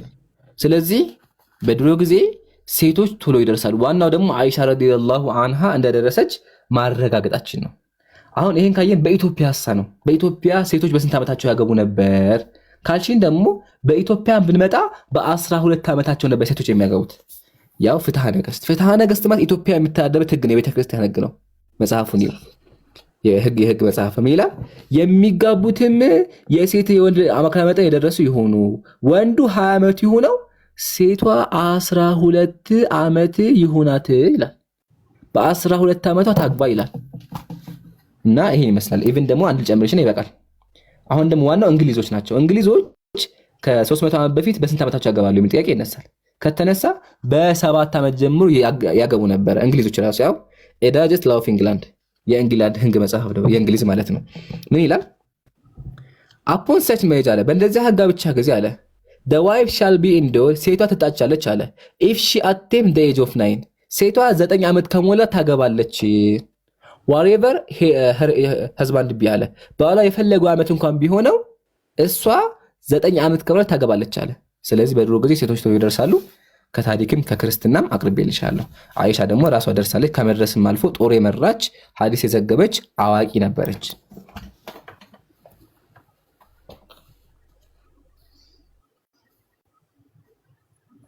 እሺ እምነታችሁስ ለምን ራሳችሁን ከፋፈላችሁ? ትክክለኛ አንድ እምነት ከሆነ ሁለተኛ ጥያቄ ጠይቀሽ ነበረ። አስታውሽ። ሁለተኛው ጥያቄ ከሱ በፊት የመጀመሪያው ጥያቄ እኮ ፍጡር የእናንተ ማምላክ ፍጡር ነው አይደለም? ከሱ በኋላ ህፃናት ጠየቅሽ። ህፃናትን መለስኩልሽ። ከዛም በኋላ እምነታችሁ ለምን ተከፋፈለ እኮ ነው ያልኩት። አይ ሁለተኛ መሀል ላይ ነበር አንድ ሳላ አስታውሰኝ እስኪ። ኦኬ ዝሙት። እሺ ዝሙት የሰራ በድንጋይ ተደርጎ ይገደላል ነው አይደለ? ሴት ልጅ ከወንድ ጋር ከተገኘች ምናምን እንደዛ ተቀብራ አናቷ ይቀጠቀጣል። ከተገኘች ትቀጥቀጥ የሚል ነገር በእስልምና የለም። ባይሆን አንድ ነገር ላሳይሽ፣ በዛው ያው ንጽጽራዊ ቤት ስለሆነ ማለት ነው። ዝም አንድ ነገር እናንብብና እንጀምር። እሺ የእግዚአብሔር ቃል ሃሌሉያ። የእግዚአብሔር ቃል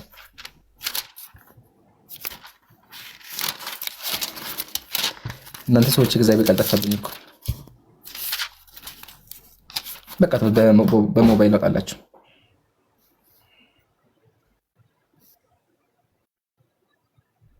እሺ ተመልከቱ። በመጽሐፍ ቅዱስ አንድ ሴት ብትያዝ ምን ትደረግ አለ የሚል ነገር ማወቅ አለብን። መጀመሪያ ወደ እስልምና ከመምጣታችን በፊት ምን ትደረግ ካለን በህይወት እያለች በእሳት ትጠበሳለች። ወንድ ጋር ተኝታ ወንዱ ምንም አይደረግም፣ ይለቀቃል። ሴቷ ግን ምን ትደረጋለች? በእሳት ትቃጠላለች። ዘሌዋውያን እግዚአብሔር ኃያሉ አምላክ እግዚአብሔር ምን አለ? የካህን ልጅ ራሷን በጉልሙትና ብታረክስ አባቷን ታረክሰዋለችና በእሳት ትቃጠላለች። በእስልምና ነብዩ ሰለላሁ ዐለይሂ ወሰለም ምን አሉ? ላ ዩዓዚቡ ቢና ኢላ ረቡን ናር፣ በእሳት አይቀጣም የእሳት ፈጣሪ እንጂ አሉ። ሙስሊሞች ሰዎችን በእሳት አናቃጥልም። እንግዲህ እግዚአብሔር ምን አለ? በእሳት እንደ ችቦ ጋዝ ለኩስባት፣ ላይተር ላክባት፣ አቃጥላት ያለው። ይሄ በዚህ ሀክል የተቀመጠው። ሁለተኛ በክርስትና ዝሙት የሰራ ቅጣቱ ምንድነው ካልሽኝ ድንጋይሽ ቅጣቱ ምን እንደሆነ አፍንጫው ይቆረጣል። ተመልከቺ። አስረኛ የሚስቱ ማመንዘር እያወቀ ዝም ያለ ሰው ከገረፋት በኋላ ይለይ። ሴሰኛውና ሴሰኛይቱ ግን አፍንጫቸውን ይቆረጣቸዋል አለ። ይቆረጣቸው ያስቀምጣል አይሻል? ይቆረጣቸው። ስለዚህ በክርስትና ዝሙት የሰራ ካለ ተይዞ አፍንጫው ይቆረጣል ይላል። አሁን ይሄን ካየን በክርስትና ያለው ይሄ ነው። ኢቭን ደግሞ ዝሙት ሲሰራ ከተያዘ በድንጋይ ተደብድቦ ይገደላል በክርስትና በኦሪት ሕግ መሰረት። ወደ እስልምና ደግሞ እንምጣ። ወደ እስልምና ስንመጣ አምላካችን ምን አለ ቁርአን ላይ? አሳሪ ለክፈተው መጀመሪያ ያየነው እንዲሁም ማለት ነው። አዛኒ ወዛኒያ ዝሙተኛይቱና ዝሙተኛውን ከሁለቱ እያንዳንዳቸውን ያላገቡ እንደሆኑ 100 ግርፋትን ግረፋቸው፣ በእነርሱ በአላህ ፍርድን ርህራህ ያዛቸዋል። ስለዚህ አንድ ሰው ዝሙት ሲሰራ ከተያዘ ዝሙት ታላቅ ኃጢአት ስለሆነ የሚደረጋል፣ ይገረፋል። ምን ከሆነ ትልቅ ሰው ያላገባ ከሆነ ይገረፋል። ነገር ግን ደግሞ ሰውየው አግብቶ የሚያውቅ ከሆነ አግብቶ የማገጠ ደግሞ ከሆነ እስልምና ዝሙትን በጣም ስለሚከለክል ምን ይደረጋል? መጀመሪያ 4 ምስክሮች ይጠየቃሉ። ሰውየው ዝሙት ሲሰራ ያየ ምስክሮች ይጠየቃሉ። ምስክሮች ከተገኙበት ሊትራሊ ዝሙት ሲሰሩ አይን በአይን መርፌና ክር ሆነው ያዩ ከሆኑ ከተመሰከረባቸውና እውነት ነው ከተጋለጡ ይደረጋሉ፣ በድንጋይ ይደበደባሉ። አግብቶ የሆነ ስለሆነ አግብቶ ነው ይሄ ነገር የሰራው። ግን መቼ ነው ይሄ? አንደኛ ራሱን ካጋለጠ። ምሳሌ ነብዩ ሰለላሁ ዐለይሂ ወሰለም አንድ ሰው መጥቶ ምን አላቸው? እኔ እኮ ዝሙት ሰራሁ አላቸው። ነብዩ ምን አሉ? አስረግጠው ጠየቁት። ኢቭን ደግሞ ባላየ ራሱ የሆነ በቃ ዝም ማለት። ለምን አንድ ሰው ተውባ ካደረገ አላህ ይቀበለዋል። ተውባ ካደረገ ችግር የለውም። በቃ አላህ ደብቆለታል። አላህ ከደበቀለት خلاص ተውባ ያደርጋል። ከተያዘ ነው። ከተያዘ ግን ሸሪዓ ህግ ስለሆነ በሙስሊም ሀገር ላይ ብልግና እየሰራ ስለሆነ ሚስቱ ላይ እየገለሞተ ስለሆነ ሴቷም ደግሞ ሚስቱ ላይ ባሏ ላይ እየገለሞተች ስለሆነ ከተመሰከረባት 4 ምስክር ከተገኘ ደግሞ ራሷ ዝሙት እንደሰራች ካመነች አዎ ትገደላለች፣ በድንጋይ ተደብድባ ማለት ነው። ይሄ የሚሆነው ግን ራሷ ካመነችና የአላህ ቃል መጠበቅ ነው። ምድር ላይ ከተቀጣች ሰማይ ላይ ቅጣት የለባትም። አምላካችን በዚህ በምድሩ ይመራታል ማለት ነው። ኦኬ አይ ደግሞ ደብቄ ደግሞ ተውባ ጋር ደግሞ ይቻላል። ተውባ ማድረግም ይቻላል። ተውባ ካረገች አላህ ከደበቀላት ደግሞ ማሻአላህ። ነገር ግን ተውባ ሳታረግም ሳትቀጣም ደግሞ ከሆነ ሰማይ ላይ አሳማሚ ቅጣት ይጠብቃታል። ለምን? ዝሙት የሚባለው ነገር በእስልምና በጣም በጣም በጣም የተጠላ ነገር ስለሆነ እስልምናችን አስረግጦ የሚናገረው በጣም የሚጠነቀቀው ነገር ምንድነው? ዝሙት ነው። ለዛው ነብዩ ሰለላሁ ዐለይሂ ወሰለም ሐዲስ ላይ ምን አሉ? ያ ማዕሸረ ሸባብ ተዘወጅን፣ እናንተ ወጣቶች አግቡ አሉ።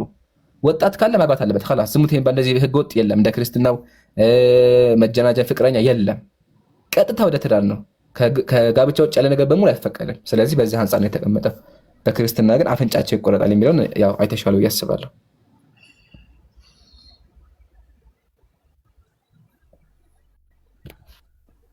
ሳምሪ ግልጽ ነው።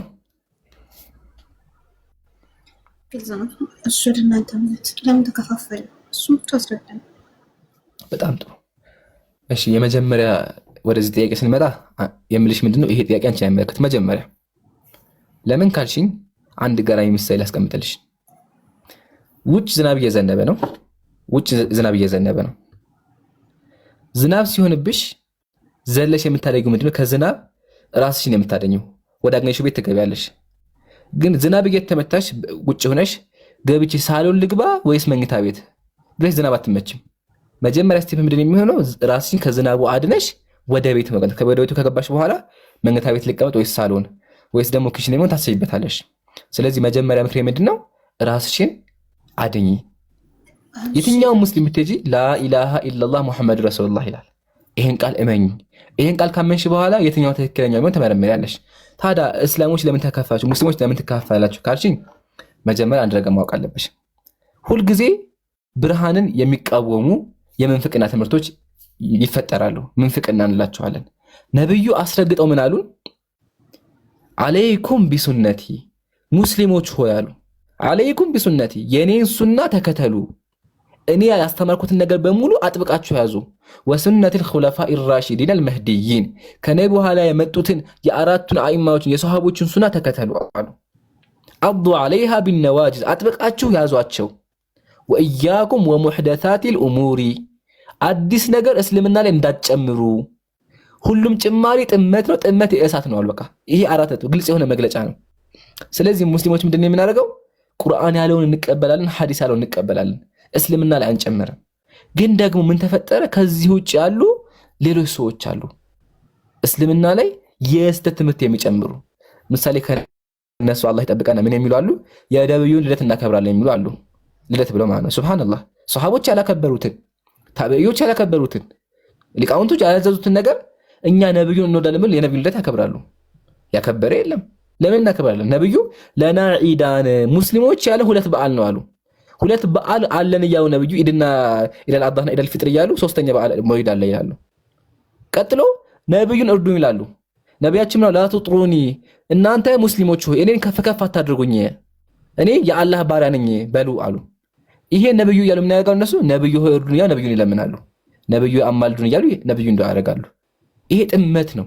ነብዩ ሰለላሁ ዐለይሂ ወሰለም ሙተዋል አይሰሙንም፣ ግን ምን ያደርጋሉ? ነብዩ ይለምናሉ። ስለዚህ እንደዚህ አይነት ፍርቃዎች አሉ። ሙስሊሞች ደግሞ እኛ ከእንደዛ አስተሳሰብ የራቅን ነን። ነብዩ ሰለላሁ ዐለይሂ ወሰለም ያሉ ሰተፍተሪቁ ኡመቲ፣ የኔ ኡማ ወደ 73 ጀማ ይከፋሉ። 73 የጥመት መንገዶች ይመጣሉ። ሁሉም የእሳት ናቸው ኢላ ዋሂዳ፣ አንዷ ብቻ ስቀራሉ። እያንዳንዱ መጥቶ እስልምና ላይ የጨመረ የፈበረከ ሱሐቦች ያሉትን የማይቀበል ሊቃውንቶች ያሉትን የማይቀበል ነብዩ ሰለላሁ ዐለይሂ ወሰለም ምርጡ ተወዳጁትን የማይቀበል አተርን የማይቀበል እነዚህ በሙሉ ጥመት ነው ያሉት። ሙስሊሞች ግን ምን እናደርጋለን? ቁርአን ያለውን እንቀበላለን፣ ሐዲስ ያለውን እንቀበላለን። خلاص በቃ ይሄን የምናደርገው። ስለዚህ ሳምሪ በዚህ አንፃር ነው ያለው። ምንፍቅናዎች አሉ። ምንፍቅና አይመለከተንም። እኛ ናህኑ ሙስሊሙን ሱኒ፣ ሙስሊሞችን ሱናለን፣ ሰለፎችን ተከታይ ነን። የሆነ ዝናብ እየዘነበ ውጭ ሆነሽ አንድ ቤት ለመጠለል ሮጠሽ ትገቢያለሽ። ውስጥ ያለው ነገር ካስፈራክስ የምርም ትሻለን ትቼ ትብስ ውስጥ ገባው ከሆነስ ነገሩ እንደዛ። ስለዚህ መጀመሪያ ምን ታደርጊያለሽ? ቤቱ አሳቢ ነው ማወቅ አለብሽ። አሁን አንቺ እዛ ሆነሽ ማጣራት ያለብሽ ምንድነው? ቤቱ አስፈሪ ነው ወይስ አይደለም የሚለውን ነው እንጂ ሳሎን ልግባ መኝታ ቤት ልግባ መጠየቅ የለብሽም። መጠየቅ ያለብሽ ምንድነው? ያንን እኮ ጥያቄ አልጠየቅኩም። ትክክለኛ እምነት ከሆነ ለምን ተከፋፈለ? እኔ የት ልግባ ብዬ አልጠየቅኩም በመጀመሪያ። ውስጥ ያሉት ነገር ነው ያስፈራኝ። ማለት አሁን እስልምና አውቀዋለሁ ባልልም ግን ውስጥ ከውጭ ከሚሰማቸው ነገሮች አለ ያስፈራካል። እንዴ ራስ በራሳቸው ከተለያዩ ምናምን የሚል ወሬ ብዙም ይሰማል አይደል? መጀመሪያ ግልጽ ነው። የአሁኑ መልስ መጀመሪያ ግልጽ ነው። አንዴ ያልኩሽ መልስ ግልጽ ነው። ምክንያቱም አልሰማሁም። አሁን ያስረዳሁት ግልጽ ነው አይደለም? እሱ ግልጽ ነው። አሁን ጥሩ ከሆነ ማለት ነው አንድ ነገር ልንገርሽ። ሰዎች ኢስላምን ሰው ካወቀ እንደሚሰልም ያውቃሉ። ስለዚህ በዌስተርኑ ዓለም ምን የሚባል ነገር አለ? ፕሮፓጋንዳ የሚባል ነገር አለ። ሙስተሽሪቆች ይባላሉ። ዌስተርኖች እስልምና ላይ የሚቀቡት ነገሮች አሉ። ምሳሌ እስልምና ሴት ልጅ ይበድላል፣ እስልምና ሰዎችን ያርዳል፣ ሙስሊሞች እኮ የሚሰበሰቡት ሰዎችን ያርዱ ነው፣ ክርስቲያን የገደለ ካለ ገነት ገባ እያሉ ፕሮፓጋንዳ ይሰራሉ። ነቢዩ መሐመድ ምሳሌ የሆነ ወተት ደብቀው ጉድጓድ ቆፍረው ወተት ደብቀው እያለ ውሻ ወጣባቸውና ሙስሊሞች ውሻ አይወዱም፣ ውሻ የሚያርዱት ደግሞ ነቢዩ ወተት ተአምር ይሰራል ብለው መሬት ቆፍረው ወተት ቀብረው ከዛ ውሻ ቆፍረው ወጣባቸውና ውሻ ጠሉ። አሁን ይሄ በሙሉ ፕሮፓጋንዳ ነው። ሰዎች ስለ እስልምና እንዳያውቁ መከለያ የሰሩት መከለያ ነው። እኛም ደግሞ እየሰራ ያለው ምንድነው? ይሄን መከለያ እያፈረስን ያለ ነው። ስለዚህ ሳምሪ እስልምና ላይ ይከብደኛል አልገባኝ የሚል ካለ አሁንም ጠይቂኝ። እስካሁን 4 ጥያቄ ጠይቀሻል፣ 5ኛ ደግሞ አቅርቢ። ግን እኔ ደግሞ ልረፍና ትንሽ እንደደክመኝ ወንድም ሳልህ አለ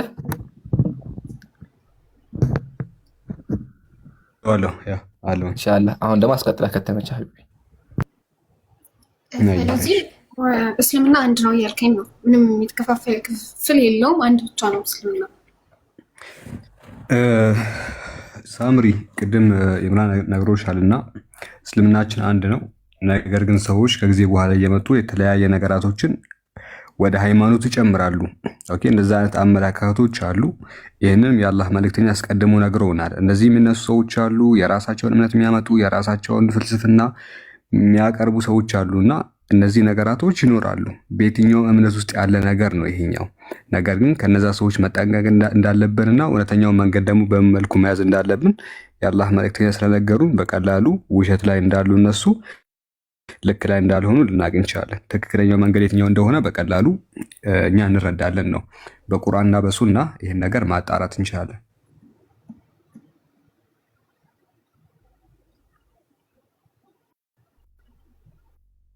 አመሰግናለሁ። ሌላ ጥያቄ አለሽ? ይኖርኝም ጠፍቶብኛል እንጂ ረሳኋቸው። እሺ በቃ ነገ አስቤበት መምጣት እችላለሁ? ችግር የለውም፣ ይቻላል። ቤታችን ክፍት ነው፣ መምጣት ትችላለሽ። ሳላ አንዴ ሳምሪ፣ እስካሁን ብዙ ነገሮች ተመረሻል ብዬ አስባለሁ። ማሻአላህ ከስር ያላችሁም እየተማራችሁ ነው። የመጨረሻ አንድ ነገር አለ። መጽሐፍ ቅዱስ ስህተት እንደሆነ አሳይተንሻል። እስልምና መልሰንልሽ ብዙ ነገሮች። መጽሐፍ ቅዱስ ስህተት አይደለም ያልሆነ ነገር እቺ በጣም ሲምፕል የሆነ ማስረጃ ያቅርብ። አንዴ ሪፖርት መጥቶብኛል። አንዴ ያስተካክል። ሪፖርት ሳይሆን አይደላችሁ፣ ትክክል አይደላችሁ። ሽሚ ታወራለህ። ቀጣይ አንተ ነህ። ሽሚ አትቆጣ። አጩ ቀጣይ አንተ ነህ። ረጋ በል ሳምሪ። ህዝቡ አይቷል፣ ህዝቡ ይፍረድ። አሁን የቀረን ኢየሱስ ነው። ኢየሱስ ላይ አንድ ሁለት ነገር እናወራን ይበቃናል። እና ፕሊስ ቁርአን አንብቢ። እሺ ቁርአን አንብቢ፣ ትምህርቶችን በደንብ ተከታተል። አሁን ግልጽ ላደርግ የምፈልገው ነገር እኔ በራሴ እምነት ምንም ልቤ አይረጋም ማለት ይችላል። እኔ አሁን ስለራሴ ሳይሆን ማወቅ ላውቅ የመጣው ስለእናንተ ነው። ከላይ የምሰማው ምናምን እኔ እንጃ ምንም ሊያሳምነኝ አልቻለም። ድንገት እናንተ ካስረዳችሁን በሚለው መጣው እንጂ የራሴን እምነት ሙሉ ለሙሉ በሚባል ደረጃ ባይሆንም የሆነ በቃ እኔ እንጃ ውስጥ ያላረፈበትም ሁሌም አይምሮ ጥያቄ ይጠይቀኛል እና የእናንተ እምነትስ ብዬ ደግሞ ልክ መጠየቅ ስጀምር የሚነገረኝ ሌላ ነው። ማለት ለምሳሌ አሁን እንዳልከው ብዙ ነገር ይነገራል፣ ውስጣቸው አንድ አይደለም። ትክክለኛ እምነት ከሆነ ለምን እንደዚህ ሆነ የሚባል ነገር ሰማ። ድንገት የራሴ ላይ ጥርጣሬ ገባኝ። የራሴ ትክክል ሆኖ ሊሆን ይችላል በሚለው እንደዛ ማሰብኩኝ ሞከርኩኝ። ግን የሆነ አይምሮ ምንም ከጥያቄ ሊያርፍ አልቻለም። እኔ እንጃ ውስጥ ይጨነቃል። ብቻ ፈጣሪ ነው ያውቀው። እንትን ነው ይሄ ራሱ አንዱ ስቴፕ ነው። ማሻአላህ ባይ ዘ ዌይ ውሸት ሁልጊዜ ሰላም አይሰጥም፣ ሰላም ሊሰጥ አይችልም። አምላካችን ለዛ ነው ሁልጊዜ ጥርጣሬ ውስጥ ናቸው ብሎ የሚናገረው። ጥርጣሬ ውስጥ ነው ሰው የሚኖረው። እያንዳንዱ ክርስቲያን የምትጠይቁት ጥያቄ አለው ስለ ክርስትና። ስለ ስላሴ ያልገባው ነገር አለ። ቤተ ክርስቲያን ሄዶ ሚስጥረ ስላሴ ይባላል። ሚስጥር ነው አይገባህም ይባላል። ግን ቢሆን አእምሮ ላይ ሶስት አምላክ የሚለው ነገር ይቃጭልበታል። ኢየሱስ ሰው እንደሆነ ያውቃል። ማርያም ሰው እንደሆነች ያውቃል። እና ሳምሪ ማሻአላህ አላህ ሂዳያ ይስጥሽ። አምላክ ቁርአን ላይ ምን አለ? ወለዚነ ጃሃዱ ፊና ለነህዲየነሁም ሱቡለና፣ እነዚያ በእኛ መንገድ የታገሉ ካለ መንገዳችን እንመራቸዋለን አለ። እውነት ማግኘት የፈለገ ሰው ካለ አላህ እውነት ይሰጣል። እውነቱ እሱ ስለሆነ ማለት ነው ኢንሻአላህ። ስለዚህ እውነት ፈልጊ። እኔ ምክሬ መሳይ ሳምሪ መጀመሪያ ያለሽበትን ወቂ። አንድ ሰው ለመዳን መጀመሪያ ያለበትን ማወቅ አለበት። ይሄ ዋና ፖይንት ነው። ለዛ ነው አብዛኛው ጊዜ ክርስትና ላይ የማወራው ነው። ያለሽበት ፖይንት ስላሴ ምን እንደሆነ፣ ሶስት አምላክ እንደሆነ ኢየሱስ ላይ መጽሐፍ ቅዱስ ላይ ከጨረስሽ በኋላ ወደ ቁርአን ነይና ደግሞ ቁርአን ምንድነው የሚለው ነገር ጠይቂን እና ነገ አሁን ሲያለ ብዙ ጥያቄዎች ጠይቀሻል፣ ግን ከዚህ በላይ ይበዛብሻል። ሲበዛ ደግሞ ይረሳል። ስለዚህ እንዳይበዛብሽ ለዛሬ እናቆመውና እዚህ ጋር ጥያቄዎች መዝግቢና እያንዳንዱ ነገር መተሽ ጠይቂን። እስልምናችን መልሳለሁ። ጉራ ብቻ ሳይሆን ብዙ ጊዜ መልሳለሁ ክርስትና መልሳለሁ ይባላል። ጉራ ብቻ ሳይሆን ሊትራሊ መልሳለን። ስለዚህ የትኛውም አካል መጥቶ እኛ መጠየቅ ይችላል። እንደዛ ደግሽ ሳምሪ አመሰግናለሁ። በጣም አላህ ሂዳያ ይስጥሽ። ሁላችሁም ዱዓ አድርጉላት። እንደዛ ክርስቲያን በጣም ደስ ይላል። አላህ ሂዳያ ይስጥሽ። እሺ አሁን ሽሜ እየጮኸ ነበር ያለውና ወይም ትዝታ ሸሃዳ ያስፈልጋች ተብላሽ ትዝታ ሰላም ብያለሁ። ሽሜ ተሰበር። እሺ ሀቢቢ አባ ሽሜ ምርጥ ሰው ነው፣ ግን ታገሱ።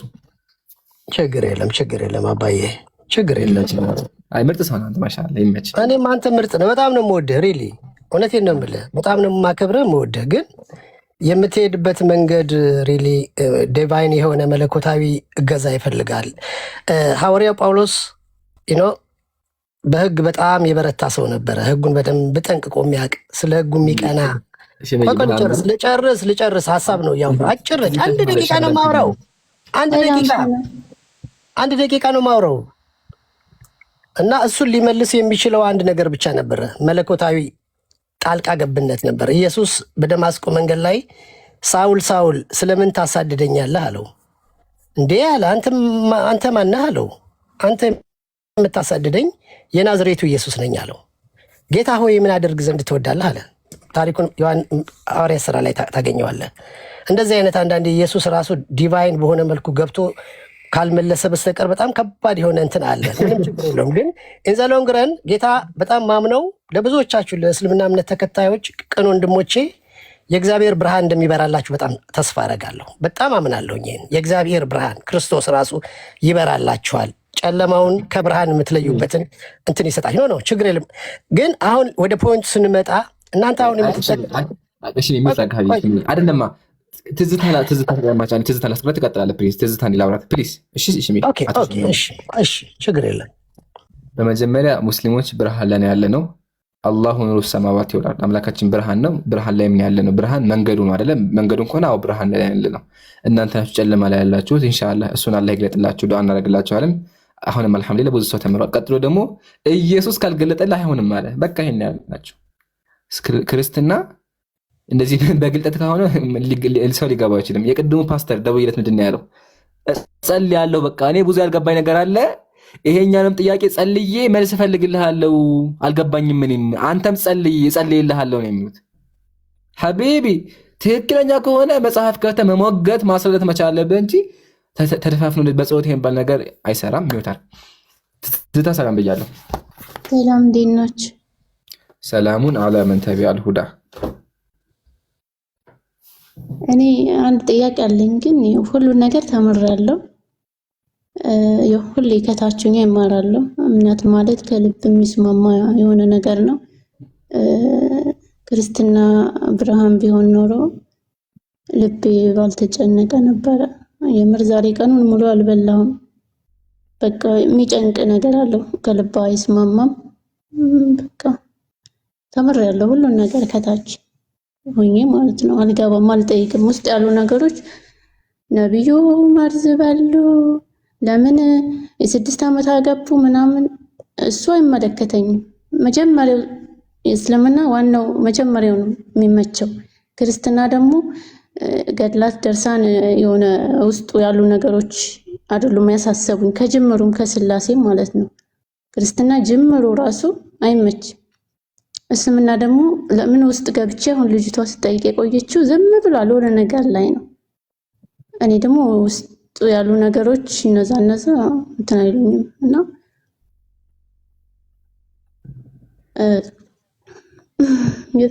በጣም ተጨንቄያለሁ። አላህ ሄዳያስሽ እና ቁርአን አሁን ሳምንት ሆነኝ አውርጄ ነበር። በቃ እንደው እስኪ እንደው አንዳንዶች ቁርአንን አንብበን ሙስሊሞን ይላሉ፣ አንዳንዶች አሁን ነፎይ ምናምን ብዙ ሰዎችም ያነቡታል። እንግዲህ እነሱ ለምን አልተመሩም ብዬ በጣም ገርሞኝ እስኪ ለአንድ ዙር አንብቤ ልጨርሰው ከዛ እስልምናን እቀበላለሁ ብዬ ነበረ። ከዛ የተወሰነ እንዳነበብኩ ተሸነፍኩ ማለት ነው። ያንንም ያሸነፈኝን ጥቅስ ትከፍትና ታነብልኛለህ። አሁን አንድ የገረመችኝ ነገር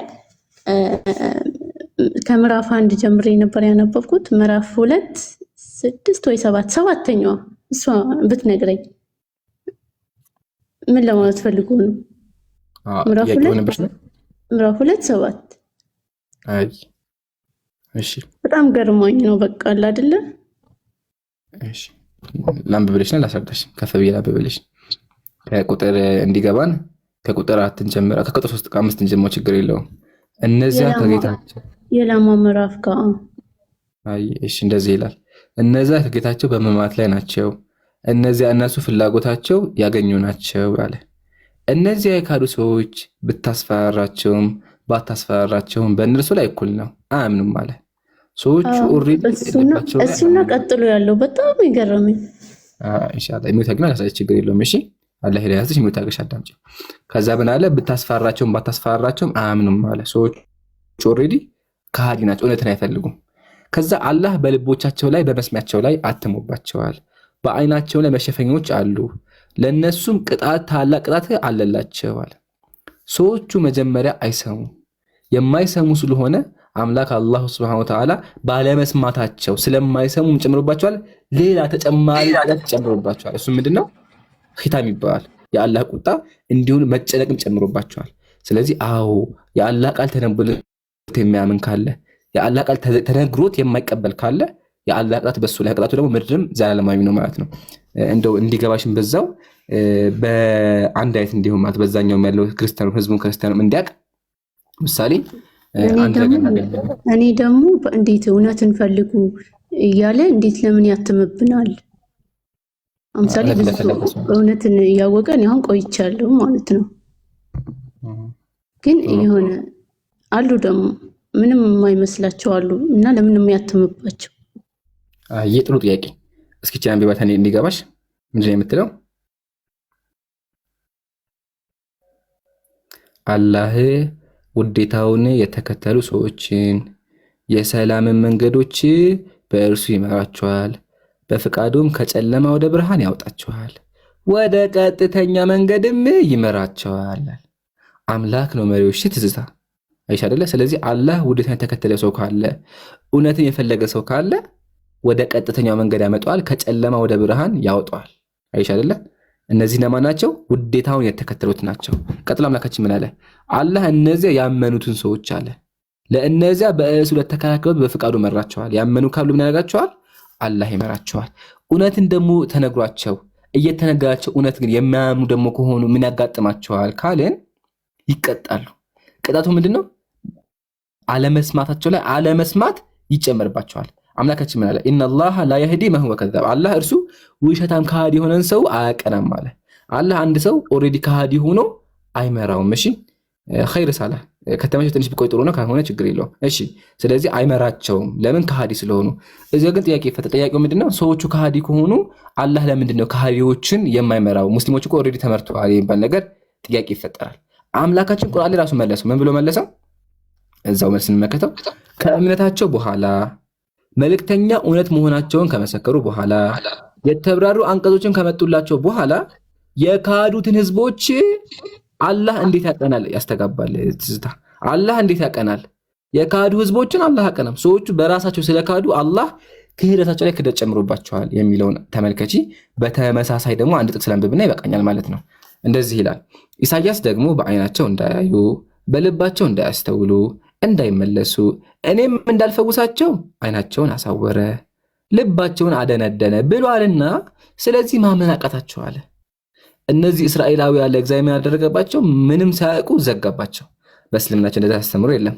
አምላካችን አንድ ሰው የሚቀጣው መቼ ነው? የተብራዱ አንቀጾች ከመጡለትና እውነቱ ከተነገረው በኋላ ነው ማለት ነው። ያልገባሽ ካለ ይሄ ቦታ አልገባኝም በይኝ። አይ እኔ በጣም ብዙ ተምሬያለሁ። ብዙ በተፈጥሮ እኔ ያስተነተናለሁ።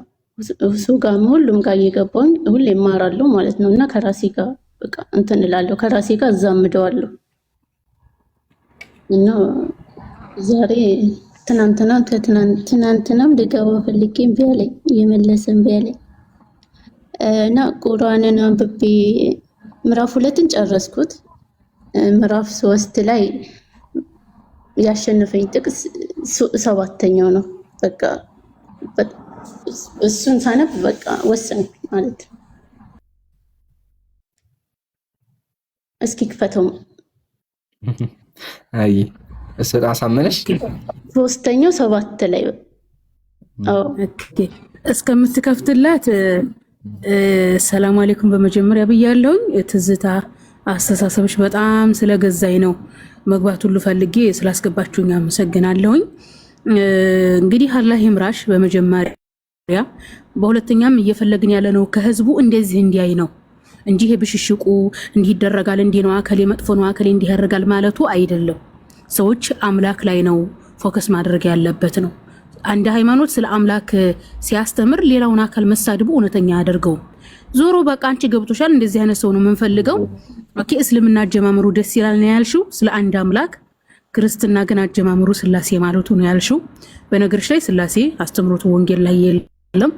ከ1300 በላይ የሃይማኖት አባቶች ቤተክርስቲያን ጳጳሳት፣ ቄሶች ምናምን የተሳተፉበት ነው። ያንን ታሪክ ደግሞ ወደ ኋላ በክርስትና ታሪክ ቤተክርስቲያን ያሳለፈቻቸው ታሪክ የሚለውን ለማየት ሞክሪ። አንደኛው ክፍለ ዘመን፣ ሁለተኛው ክፍለ ዘመን፣ ሶስተኛው ክፍለ ዘመን ኒቅያ ጉባኤ ላይ ስንት መነኮሳት ተሳተፉ? ቆስጠንጢኖስ፣ ኤፌሶን፣ ኬልቄዶን፣ እዛ ላይ ማን ተሳተፈ?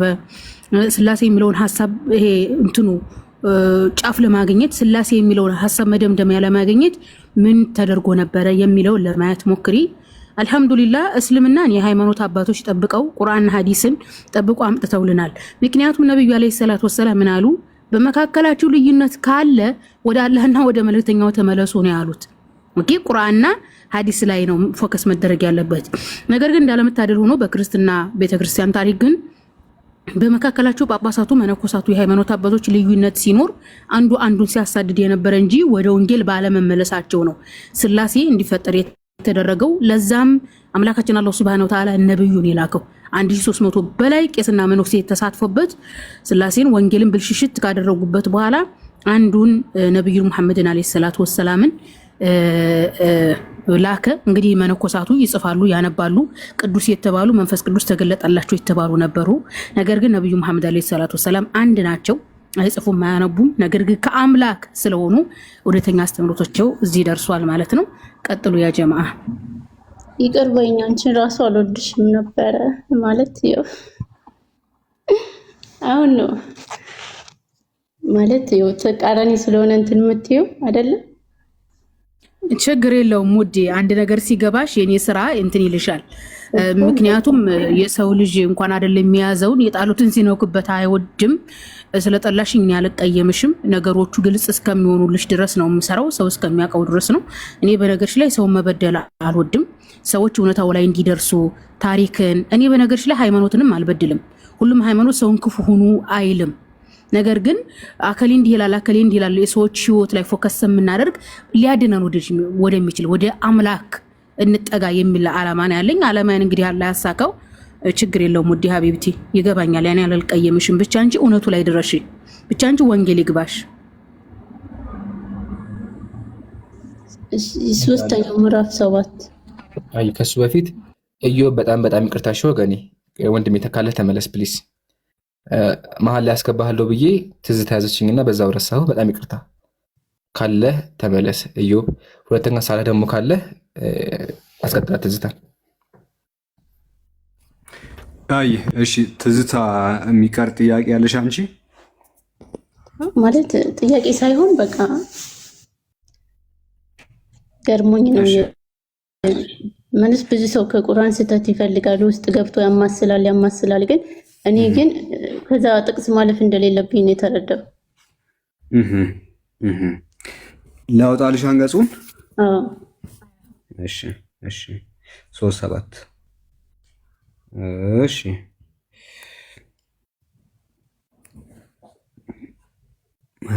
እሺ ወሕይ እሺ ይኸውና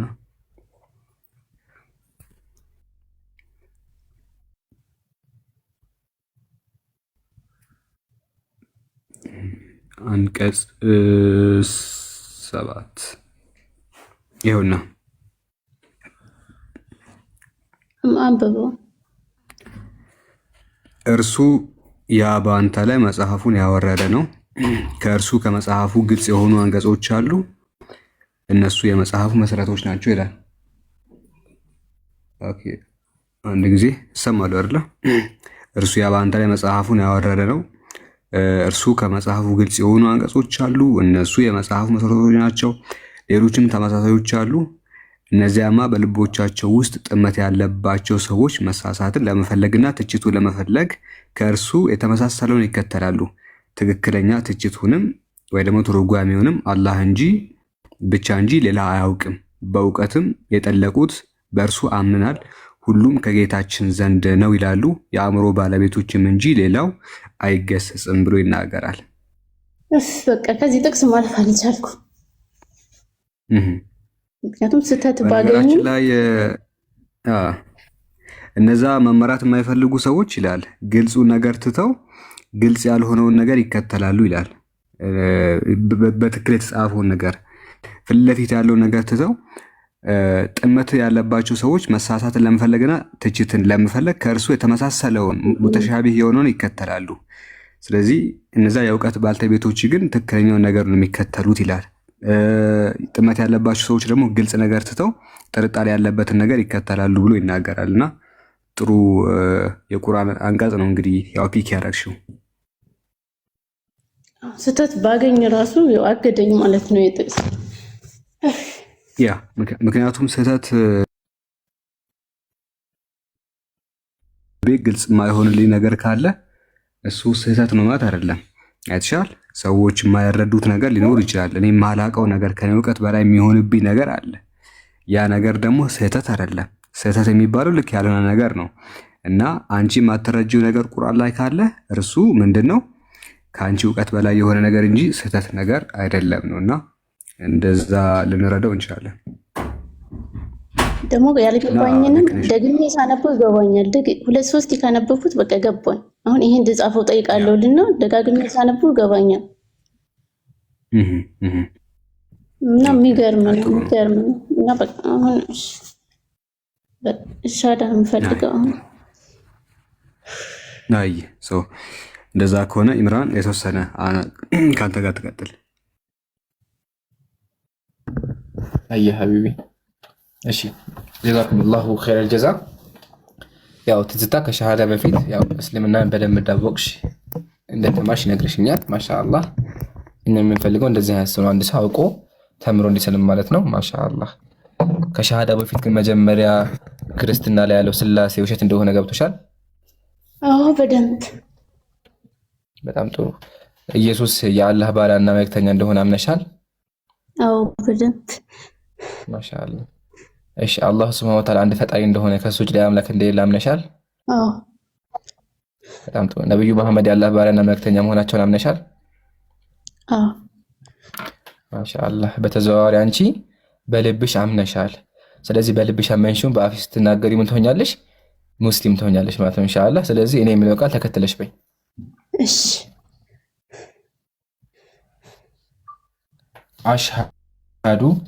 አሽሃዱ አን ላ ኢላሃ ኢላላህ ወአሽሃዱ አነ ሙሐመደን አብዱሁ ወረሱሉ ከአላህ በስተቀር ከአላህ በስተቀር በእውነት የሚመለክ አምላክ እንደሌለ እመሰክራለሁ። በእውነት የሚመለክ አምላክ እንደሌለ እመሰክራለሁ። እንደሌለ እመሰክራለሁ።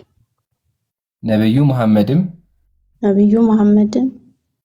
የአላህ ባሪያና መልእክተኛ መሆናቸውን እመሰክራለሁ። አላሁ አክበር አላሁ አክበር አላሁ አክበር። ዓለማቱ ጌታ መስጋና ይገባው። ሙስሊሙን ያሻራ ማለት ነው። አልሐምዱሊላህ ጨለማ ወደ ብርሃን መጥቷል። መስገን አምላኬን አገኘሁት በደረቀው ሌሊት። አንዳንድ ሰው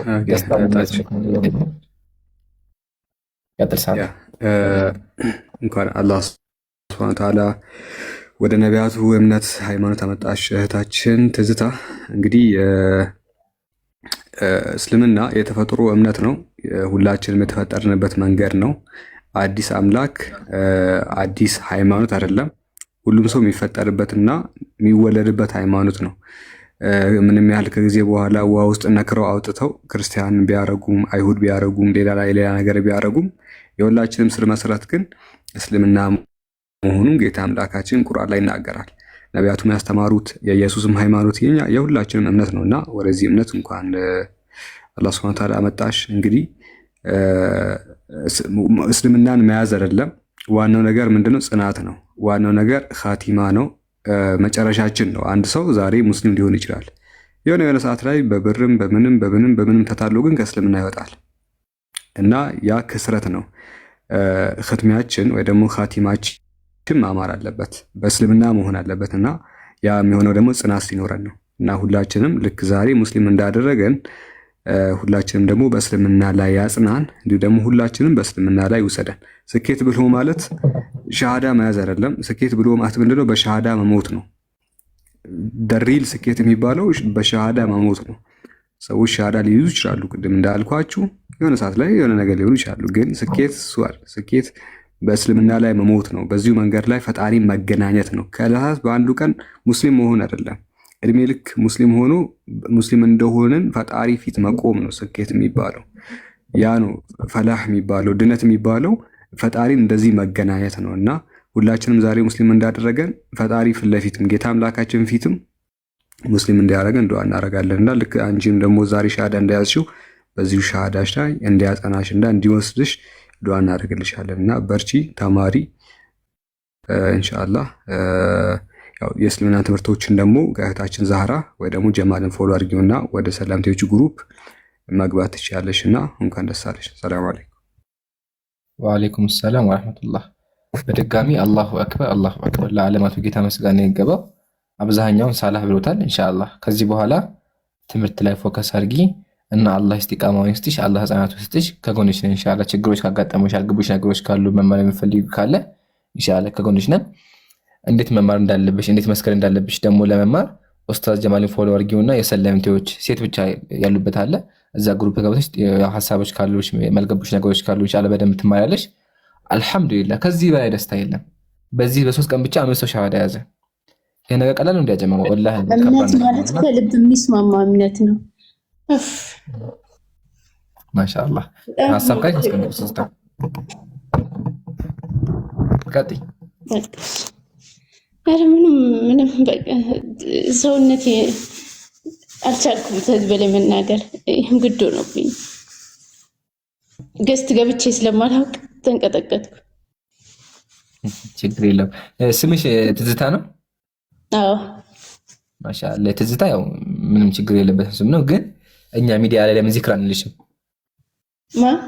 ዚክራ እኔ ግን የምፈልገው በቃ ብዙ እንትን እቺ በ6 ዓመት አገባት ምናምን እያሉ እንትን የሚሏት የእሷን ስም ያስፈልጋል። አይሻ ረዲየላሁ ዐንሃ የኛና ማሻአላህ አይሻ ዘሎ ፊት የሚሉ እሷ ጋር አይደለ? ማሻአላህ አይሻ ረዲየላሁ ዐንሃ ከነብዩ ሰለላሁ ዐለይሂ ወሰለም ሚስቶች ምርጧ ማለትም በእውቀትም በሁሉም ነገር ሰፊ የሆነችዋ ሰሃቦችን ስታስተምር የነበረች ኡማሃቱል ሙእሚኒን ከአማኞች እናት አንዷ ናትና ማሻአላ ጥሩ ስም መጥተሻል። አላህ ደግሞ አንቺ የእሷን እውቀት የእሷን ጀግንነት የእሷን ኃይል ይስጥሽ ኢንሻአላህ። እሷ የቀለል ሴት ነበረች፣ ጦር ስትመራ የነበረች ሐዲስን የዘገበች ሷሃቦች የምታስተምር ሴት ናትና አላህም አንቺ ደግሞ እንደሷ ያደርግሽ። አሜን አሜን። ማሻአላ አሁን ምን ታደርጋለሽ መሰለኝ ትዝታ ኡስታዝ ጀማል ይታየሽ ከጎንሽ ከዚህ ያለው እዚህ ጋር አርግ ያለው ፎሎ ቆይቻለሁ። ማሻአላ በቃ በውስጥ ይጽፍልሻል። መልሽላቸውና ቴሌግራም ግሩፕ አለ ትገቢያለሽ። እሺ ማሻአላ እናመሰግናለን። መልካም ቀን ይሁንልሽ። አሜን አሜን። ደህና ደሩ። እሺ በዚህ አካውንት ፎሎ አላወጣም። ሌላ አካውንት አለሽ? ቆይቻለሁ አርግ ያለው ይኸው የመደመሩ ራሱ የለም። እኔ ጋር የለም። በቃ ችግር ይመልስልሻለሁ። በቃ በውስጥ እናወራለን። አብሽር እሺ። የተለያዩ ትምህርቶች የምትማርበትን ግሩፕ አስገባሻለሁ እንጂ። እሺ እሺ። ማሻአላ እናንተ ሰዎች ግን ምንድነው ወላሂ ያላህ እንትን አልተቻለም። በጣም ወላሂ ህክማው እየበዛ ነው። ሰሞኑ ሻሃዳ ብትሉ ትምህርቶች ብትሉ ገራሚ ናቸው። እንደዚህ ከሆነ ከዚህ በኋላ አንተኛም ሳላ نحرم النوم على نفسنا